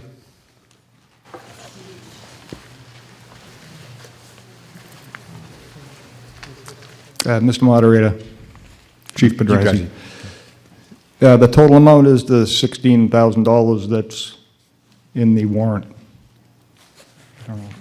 Is that? I don't understand your question. Did we not already Mr. Kelly? Yeah, sorry, Mr. Moderator. Did we not already vote to put 4,000 in carpet in this room? Oh, yes. So what's the real total? I mean, how many more? The total would be $20,000 then, if that's the intent of the question. Any further discussion? There being none, all those in favor, please say aye. Aye. Opposed? I heard one nay, and in the opinion of the moderator, there is a two-thirds vote, and the article is passed. Planning and Development, railroad fence, materials only, $15,000. Mr. Bedurtha. No, I guess I just don't, I'm not quite sure what this railroad fence is. Somebody could just tell me. Selectman Hellman. To answer Mr. Bedurtha's question, this is the fence across the street from Town Hall that runs from, let's say, the corner of the cottage up to the bridge. If you know, it's an old rusted chain link fence. The proposal is to replace that with a more historic-looking wrought iron fence to obviously enhance the aesthetics of downtown. But through our discussions with the MBTA, we've got them to agree to at least pay for all the labor to install the fence. So we've offered to buy it, and they will pay for all the installation costs of the fence and the removal of the old fence. Any further discussion? There being none, all those in favor, please say aye. Aye. All opposed? It's unanimous, therefore it is two-thirds vote, and the item is passed. Parks Department, perimeter path survey, Peroni Park, $15,000. Any discussion? There being none, all those in favor, please say aye. Aye. All opposed? It is unanimous, and therefore it is a two-thirds vote, and the article is passed. DPW Highway, Main Street Conceptual Design, $20,000. Any discussion? Ms. Bedurtha. I just have a question about that, Mr. Moderator. Could we make sure when we do that, that the setback for parking would be enough so you can see around a corner, number one? And number two, can we have the crosswalks? Ms. Bedortha, we can't get into the details of, Okay. of what every... okay, yeah, fine. that's not germane to the question. Right now, it's just on the funding of the design concept. Any further discussion? There being none, all those in favor, please say aye. Aye. Opposed? It is unanimous, therefore it is a two-thirds vote, and the article is agreed to. No. Article 19, UDAG replenishments. To see if the town will vote to transfer $338,426 from free cash to replenish the Urban Development Action Grant account for the following. Street signs voted in fiscal year 2015, $13,590. Additional 111F fund costs voted in fiscal year 2016 of $22,597. Environmental impact Old Fire Station voted in fiscal year 2015 and fiscal year 2016 of $4,039. Removal of fuel tank Old Fire Station voted fiscal year 16 of $3,200. Remaining Depot Square and access building costs voted in fiscal year 16 of $295,300. Selectman Luca. Oh. Okay, I move that the town vote to transfer from free cash the sum of $338,426 for the purposes of replenishing the Urban Development Action Grant, UDAG account, as contained in the article and read by the moderator. Article's been moved and seconded. Any discussion? There being none, all those in favor, please say aye. Aye. Opposed? The ayes have it. The motion is agreed to. Article 20, GASB 45, OPEB, Post-Employment Benefits Fund. To see if the town will vote to raise and appropriate $133,700 and to transfer $166,300 from free cash totaling the sum of $300,000 to meet the town's obligation under the Government Accounting Standards Board, GASB, Statement 45, to fund the town's future obligation for the cost of other post-employment benefits, or take any action thereon or in relation thereto. Mr. Moderator. Selectman Hillman. I move that the town vote to raise and appropriate the sum of $133,700 and transfer the sum of $166,300 from free cash for the total of $300,000 to meet the town's obligations under the Government Accounting Standards Board's GASB Statement 45 for the purposes of funding the town's future obligation for the cost of the post-employment benefits, OPEB, as contained in the article read by the moderator.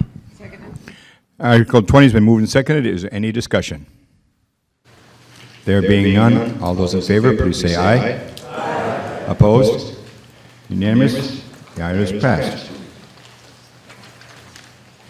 Raise and appropriate articles. Article 21, first year's interest general fund borrowing.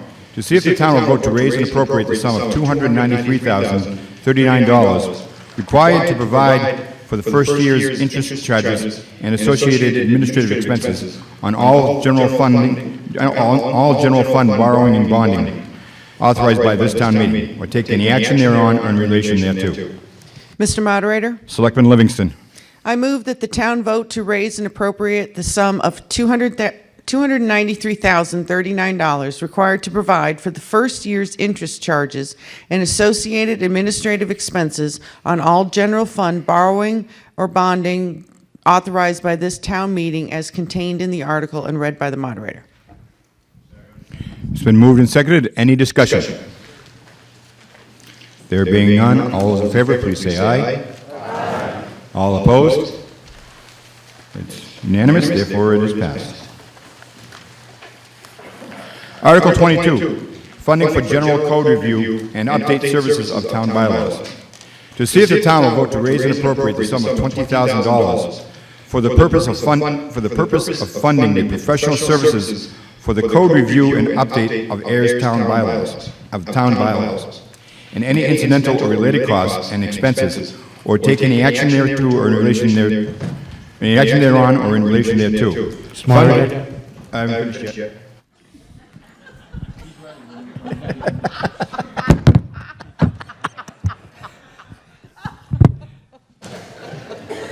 Can't get good help these days. Funds are to be spent by June 30th, 2021. Unexpended funds on June 30th, 2021 to close and revert to the general fund balance. Mr. Luca. Thank you. I move that the town vote to raise and appropriate the sum of $20,000 for the purpose of funding the professional services for the code review and update of the town's bylaws as contained in the article and read by the moderator. Article 22 has been moved and seconded. Is there any discussion? Mr. Cadigan.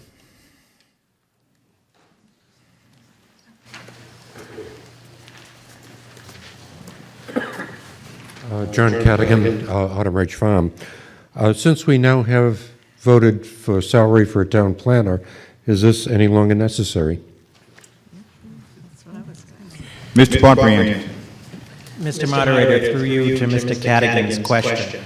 The answer is yes, and the reason is the request for $20,000 will be to hire a professional company to work with the town clerk, the police chief. We have in my office, we have a subcommittee that's working on the issue of updating all of the bylaws as well as the traffic regulations for the police department. As you can appreciate, it goes all the way back to 1871, and as you look to the history of it, there are inconsistencies throughout the bylaws and so forth. So there needs to be some cleanup. There also needs to be some action, future action taken by town meeting to update or change these bylaws. So there's a legal component to that review as well, and the same with the traffic regulations. But with this appropriation through this body, it will give the town the ability to update all of the bylaws, all of the traffic regulations, remove any of the inconsistencies, and of course, where appropriate, we'll come back with a plan to town meeting to take formal action on those changes.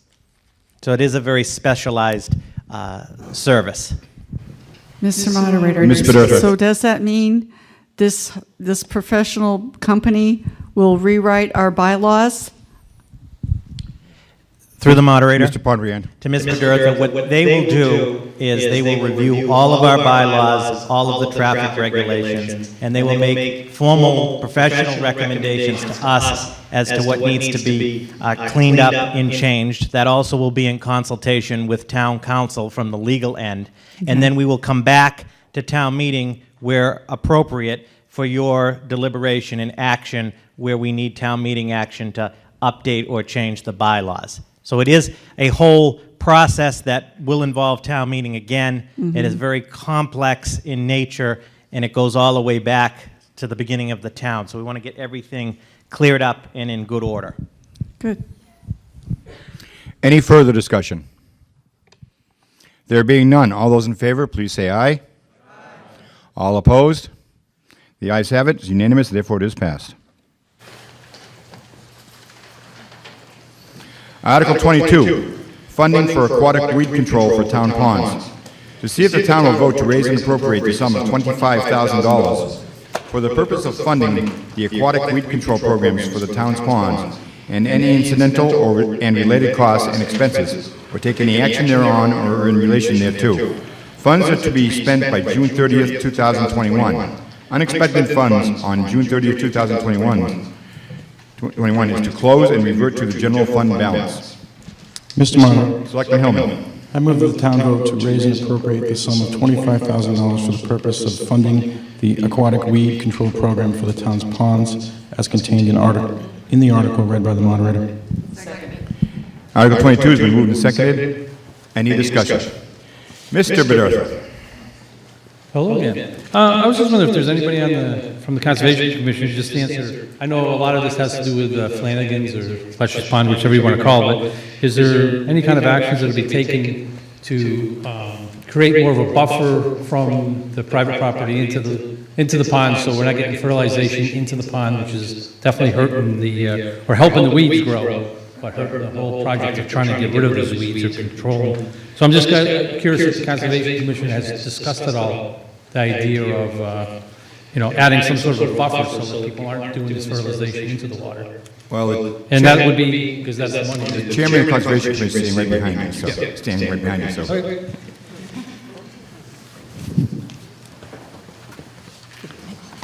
Mr. Moderator, good evening. Bill Daniels.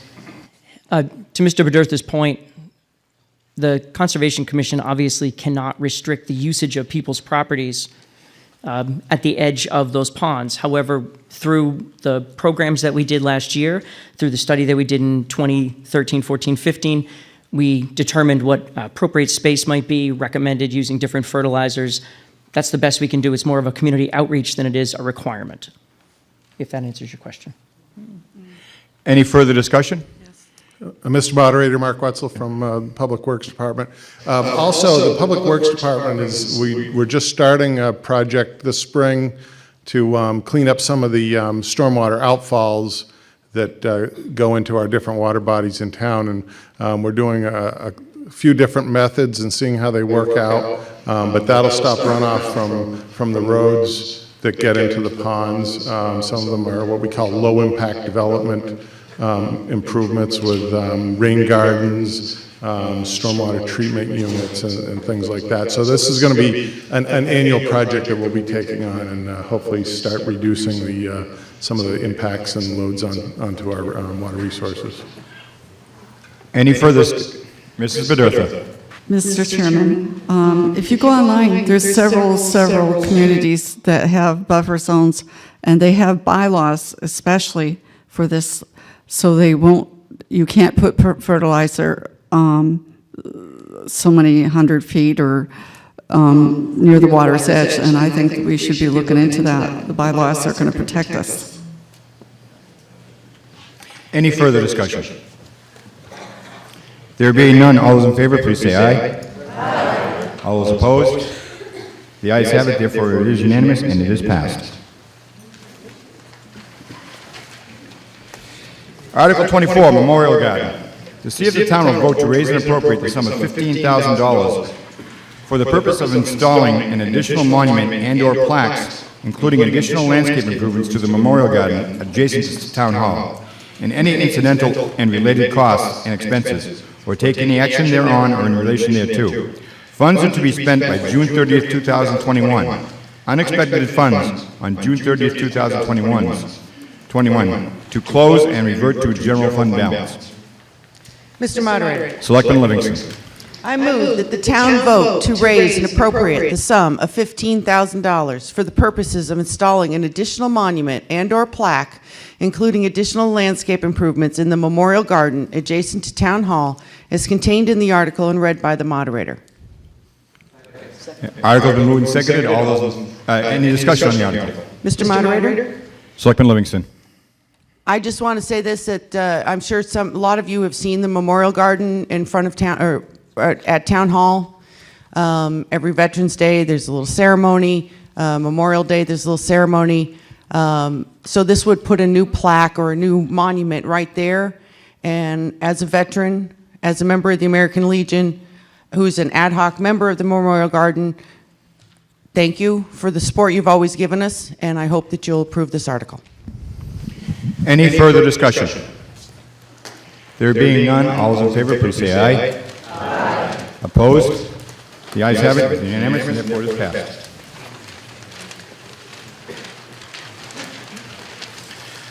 Article 25, Fire Equipment Grant Match. To see if the town will vote to raise and appropriate the sum of $2,794 as the town's matching share of a grant to be used for the purchase of fire equipment and any incidental and related costs and expenses, or take any action thereon or in relation thereto. Funds are to be spent by June 30th, 2021. Unexpended funds on June 30th, 2021 to close and revert to general fund balance. Mr. Moderator? Mr. Selectman Luca. I move that the town vote to raise and appropriate the sum of $2,749 as the town's matching share of a grant to be used for the purchase of fire equipment as contained in the article and read by the moderator. Article has been moved and seconded. Is there any discussion? There being none, all those in favor, please say aye. Aye. Opposed? The ayes have it, it is unanimous, and therefore it is passed. Article 26, Stabilization Fund. To see if the town will vote to raise and appropriate $178,933 and to transfer $282,117 from free cash, totaling the sum of $461,050, or such other sum or sums of money, with $61,050 to be credited to the Stabilization Fund under the provisions of Chapter 40, Section 5B of the General Laws, and $400,000 to be credited to the Stabilization Fund per the town's financial policies, or take any action thereon or in relation thereto. Mr. Moderator. Selectman Hillman.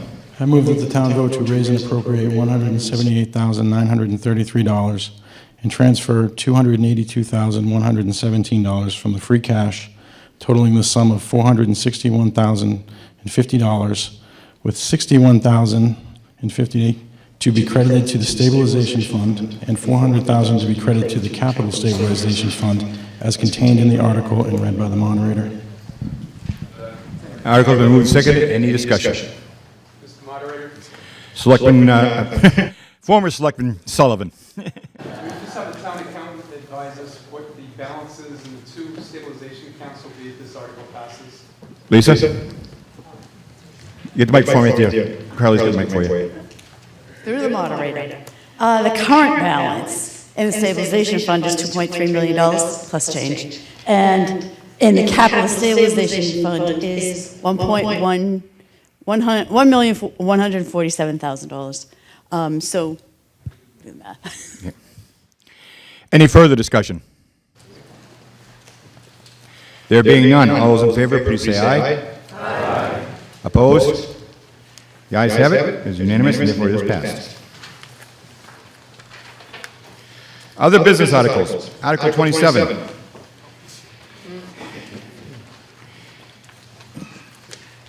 Article 27, Community Preservation Act. To see if the town will hear and act on the report of the Community Preservation Committee on the fiscal year 2018 Community Preservation Act budget and appropriate from the estimated fiscal year 2018 Community Preservation Fund revenues as written in the warrant. Mr. Moderator? Selectman Livingston. I move that the town vote to appropriate the estimated FY 2018 Community Preservation Funds as contained in the article and read by the moderator and approved by the Community Preservation Committee. I hear, so moved and seconded. Any discussion? There being none, all those in favor, please say aye. Aye. Opposed? Article's passed. Unanimous.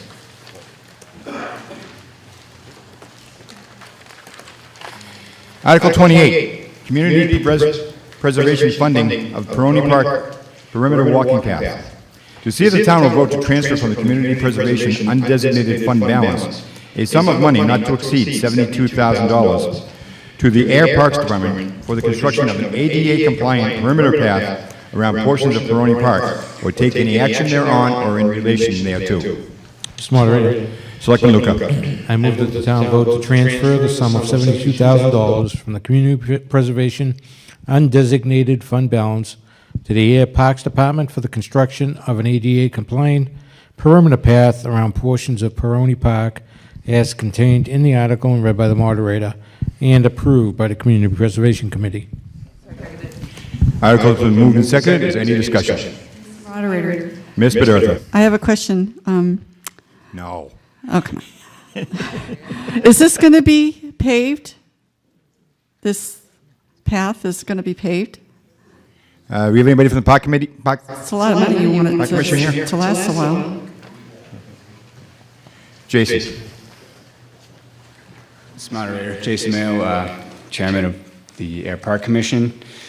So, for the most part, yes, this will be paved. It's not gonna be fully encircled, but yes, it will be paved.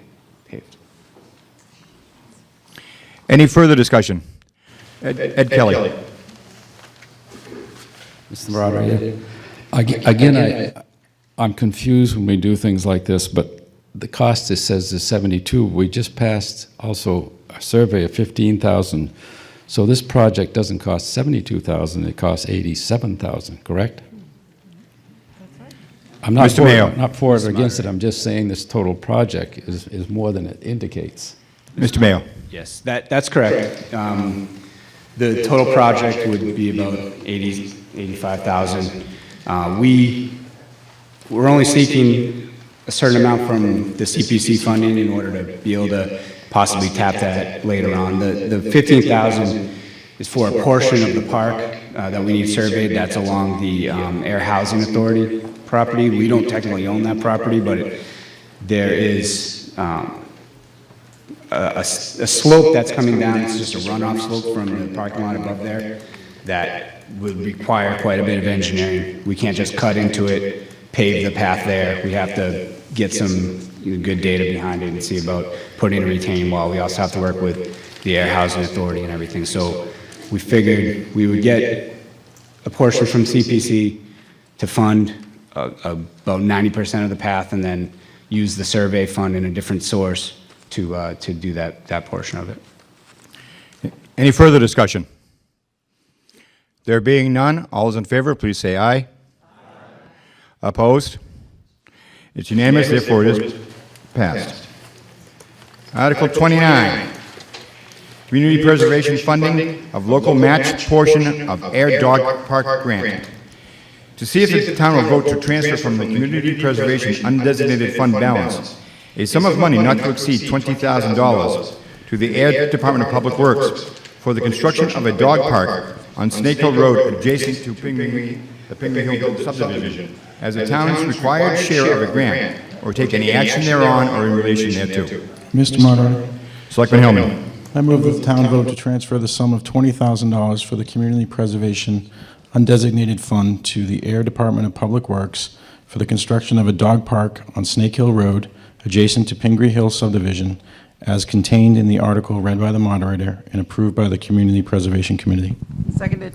The article has been moved and seconded. Is there any discussion? There being none, all those in favor, please say aye. Aye. Opposed? The ayes have it. It is unanimous, and therefore it is passed. Article 30. To see if the town will vote to transfer from the Community Preservation Reserve for Historic Resources a sum of money not to exceed $120,000 as a grant to the Air Elderly Housing Partnership / Air Housing Authority for the purchase and installation of a generator at the historical Pleasant Street School Apartments, or take any action thereon or in relation thereto. Mr. Moderator, Selectman Livingston. I move that the town vote to transfer the sum of $120,000 from the Community Preservation Reserve for Historic Resources as a grant to the Air Elderly Housing Partnership Air Housing Authority for the purchase and installation of a generator at the historical Pleasant Street School Apartments as contained in the article and read by the moderator and approved by the Community Preservation Committee. The article has been moved and seconded. Any discussion? Mr. Bedurtha. Somebody from maybe CPC could just explain why this is coming out of historic resources versus maybe, out of the community housing or something like that. I'm not quite sure. And the other is, maybe I'm just unaware, but the Pleasant Street School, is that, it's not a town-owned facility, it's a private-owned facility, correct? So if I just want, also the CPC could just explain why it's coming out historic and maybe not someplace else. I don't see it as like a... Is there anyone from the CBC here tonight? Okay. Janet Providakis, Chairman of the CPC. It's coming out of historic because it is a National Historic building. So with that, that would be one of the funding. And the other thing is if it came out of the housing budget, it really wouldn't meet CPC criteria or CPA criteria from the coalition. So with that, it's like a win-win situation, having both benefits. Keeping the historic building the way it is, just in case there's any type of emergency, and also to be able to be used as a shelter, like that. Okay? Who wants a company? Mr. Sullivan. No. Actually, it's not a private conversation. So are you done? Okay. Sorry. ask Mr. Bedurth's other question, and that being where the property is not town-owned, is this setting a precedent that we're going to make CPC funds available for property owned by other entities? Okay, all right, I'm going to ask Ken Martin, the executive director. Yes, Ken Martin, Director of the Housing Authority. It is owned, but the land is owned by the Housing Authority. It was transferred from the town to the Housing Authority. The Housing Authority has a 99-year lease with the Ayer Elderly Housing Partnership. That partnership is a 7-member partnership board. 4 members are controlled by the town of Ayer, and the other 3 are from Montechusett Home Care. So the building is technically owned by the partnership, but the Housing Authority owns the land. So it's town-owned land.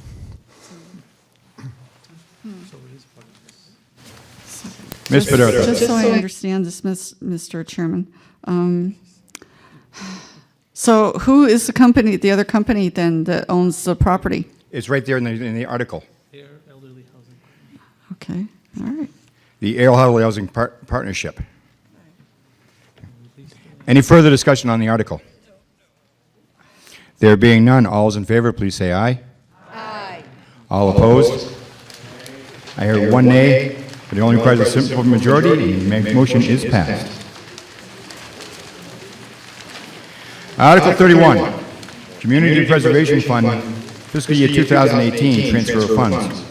To see if the town will vote to transfer from Community Preservation Fund, fiscal year 2018, estimated annual revenues, the sum of $12,000 to be added to that appropriated for the Community Preservation Committee's fiscal year 2018 administrative expenses under Article 32. Such sum to be used for due diligence, including title searches and related administrative tasks, for potential open space acquisitions, or take any action thereon or in relation thereto. Mr. Moderator, Selectman Luca. I move that the town vote to transfer the sum of $12,000 from the Community Preservation Fund FY 2018 estimated annual revenues to be added to the appropriated for the Community Preservation Committee FY 2018 administrative expenses under Article 32 for the purposes of due diligence, including title searches and related administrative tasks for potential open space acquisitions as contained in the article and read by the moderator and approved by the Community Preservation Committee. The article has been moved and seconded. Is there any discussion? Janet. Mr. Moderator, I just want to check with Lisa on something. It says under Article 32, should that be Article 27? Does this have to be edited? Because Article 32 is a speed limit. Am I reading it wrong?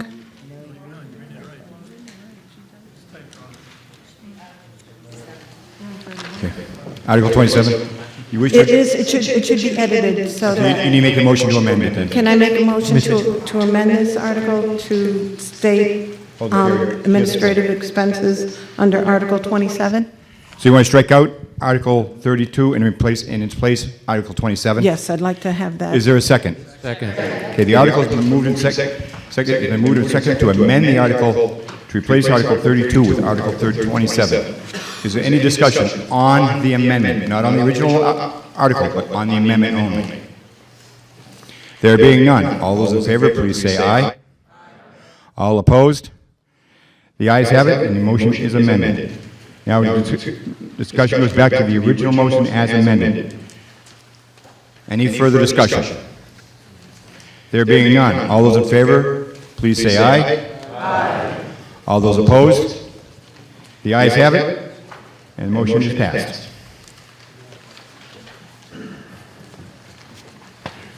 Article 32, adoption of the provisions of Massachusetts General Laws, Chapter 90, Section 17C. To see if the town will vote to accept the provisions of General Laws, Chapter 90, Section 17C, which allows the Board of Selectmen to establish a speed limit of 25 miles per hour in any thickly settled or business district in the town that is not a state highway, or take any action thereon or in relation thereto. Mr. Moderator. Selectman Hellman. I move that the town vote to accept the provisions of General Law, Chapter 90, Section 17C, as stated in the article read by the moderator. The article moved and seconded. Any discussion? Let me just state that a thickly settled neighborhood is not an Irish neighborhood.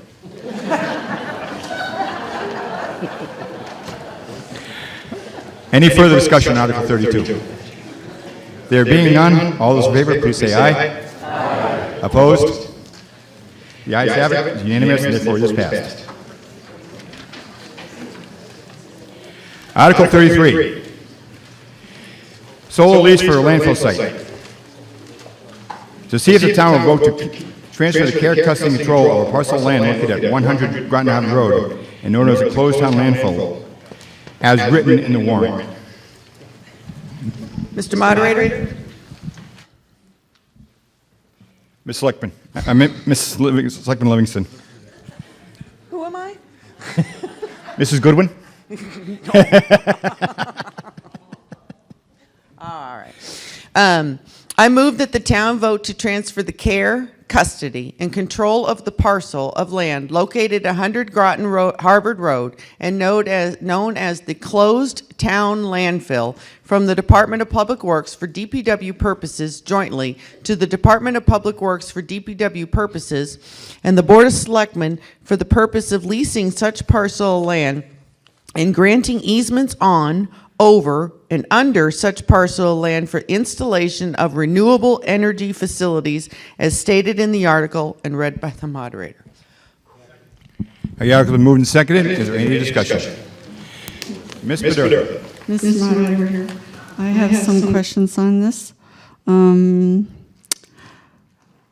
energy this is going to provide, who's it going to provide it for? The town, or does it? This just transfers it from within the town to within the town. That's all this article does. Okay.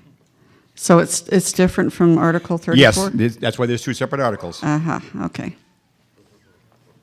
Any further discussion? There being none, all those in favor, please say aye.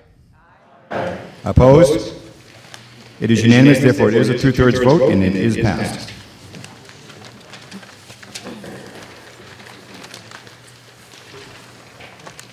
Article 34, solar lease DPW wastewater site.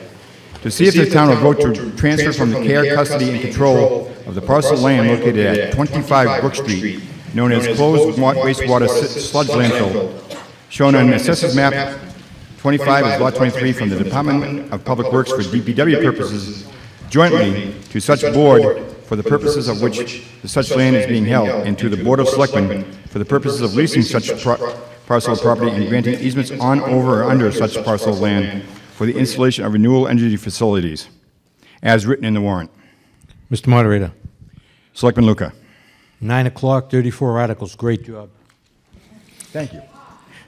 I move that the town vote to transfer the care, custody, and control of the parcels of land located at 25 Brook Street, known as the closed wastewater sludge landfill, from the Department of Public Works for DPW purposes jointly to the Department of Public Works for DPW purposes and the Board of Selectmen for the purpose of leasing such parcel of land and granting easements on, over, and under such parcel of land for the installation of renewable energy facilities as stated in the article and read by the moderator.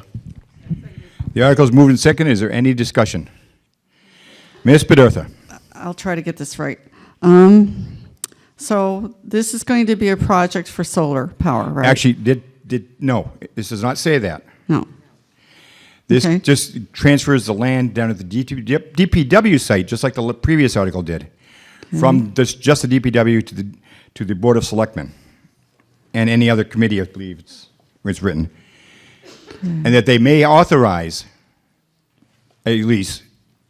It is not guaranteeing a lease, it's just authorizing, it's just transferring custody of it from one part of the town to the other part of town.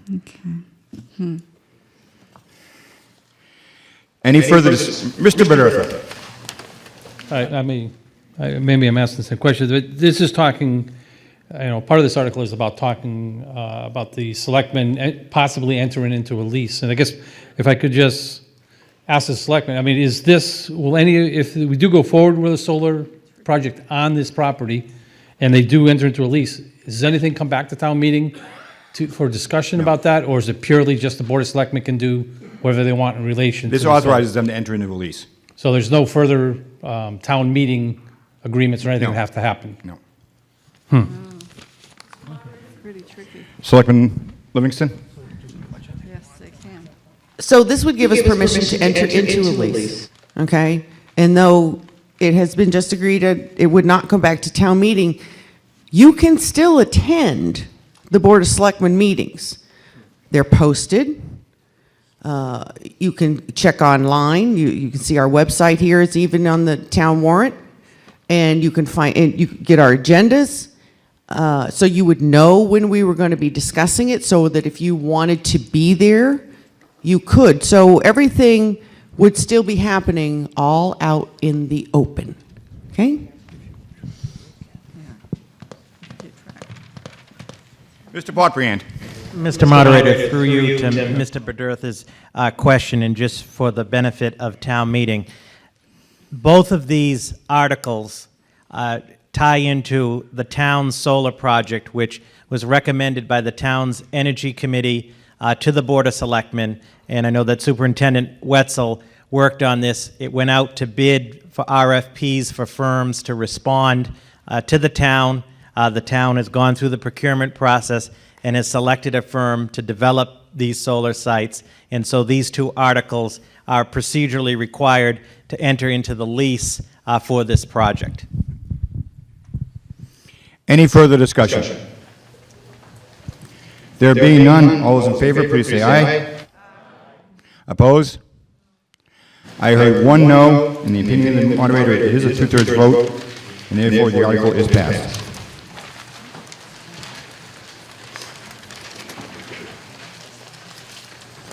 Article 35, agreement for payments in lieu of taxes, pilots for solar facilities. To see if the town will vote to authorize the Board of Selectmen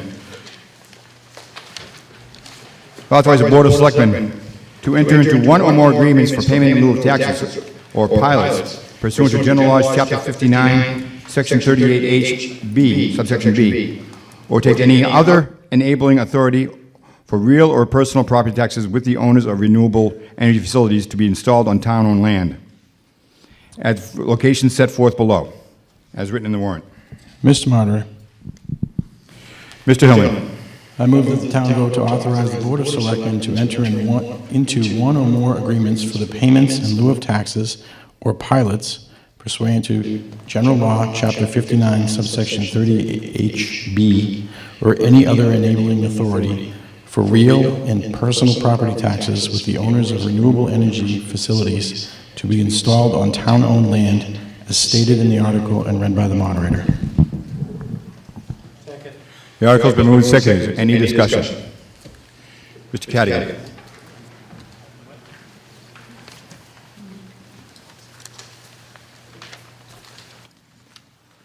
The summary sheet put out by the FinCom indicated this would have no immediate financial impact.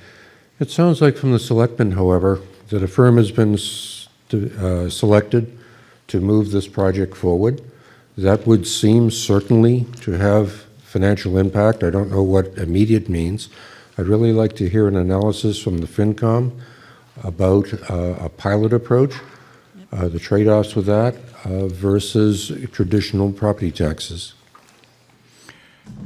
Chairman Hood. Mr. Cadigan, unfortunately, we don't have an analysis. The Finance Committee finally has quorum only about 3 weeks ago after being stagnant for about 3 months. So we are playing catch up. The wording of the article may have eluded us that there was an immediate financial impact, and I apologize that we're not better prepared. Any further, Mr. Cadigan?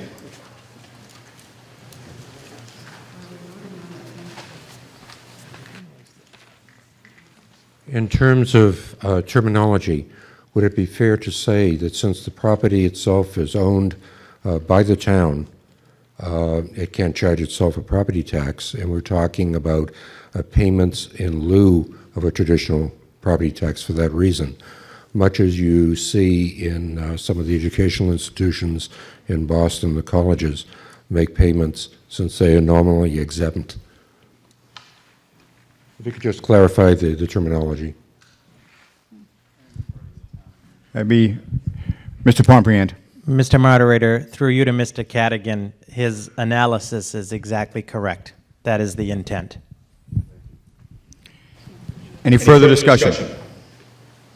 There being none, all those in favor, please say aye. Aye. Opposed? The article is passed and is unanimous, and therefore it is passed. Motion to adjourn.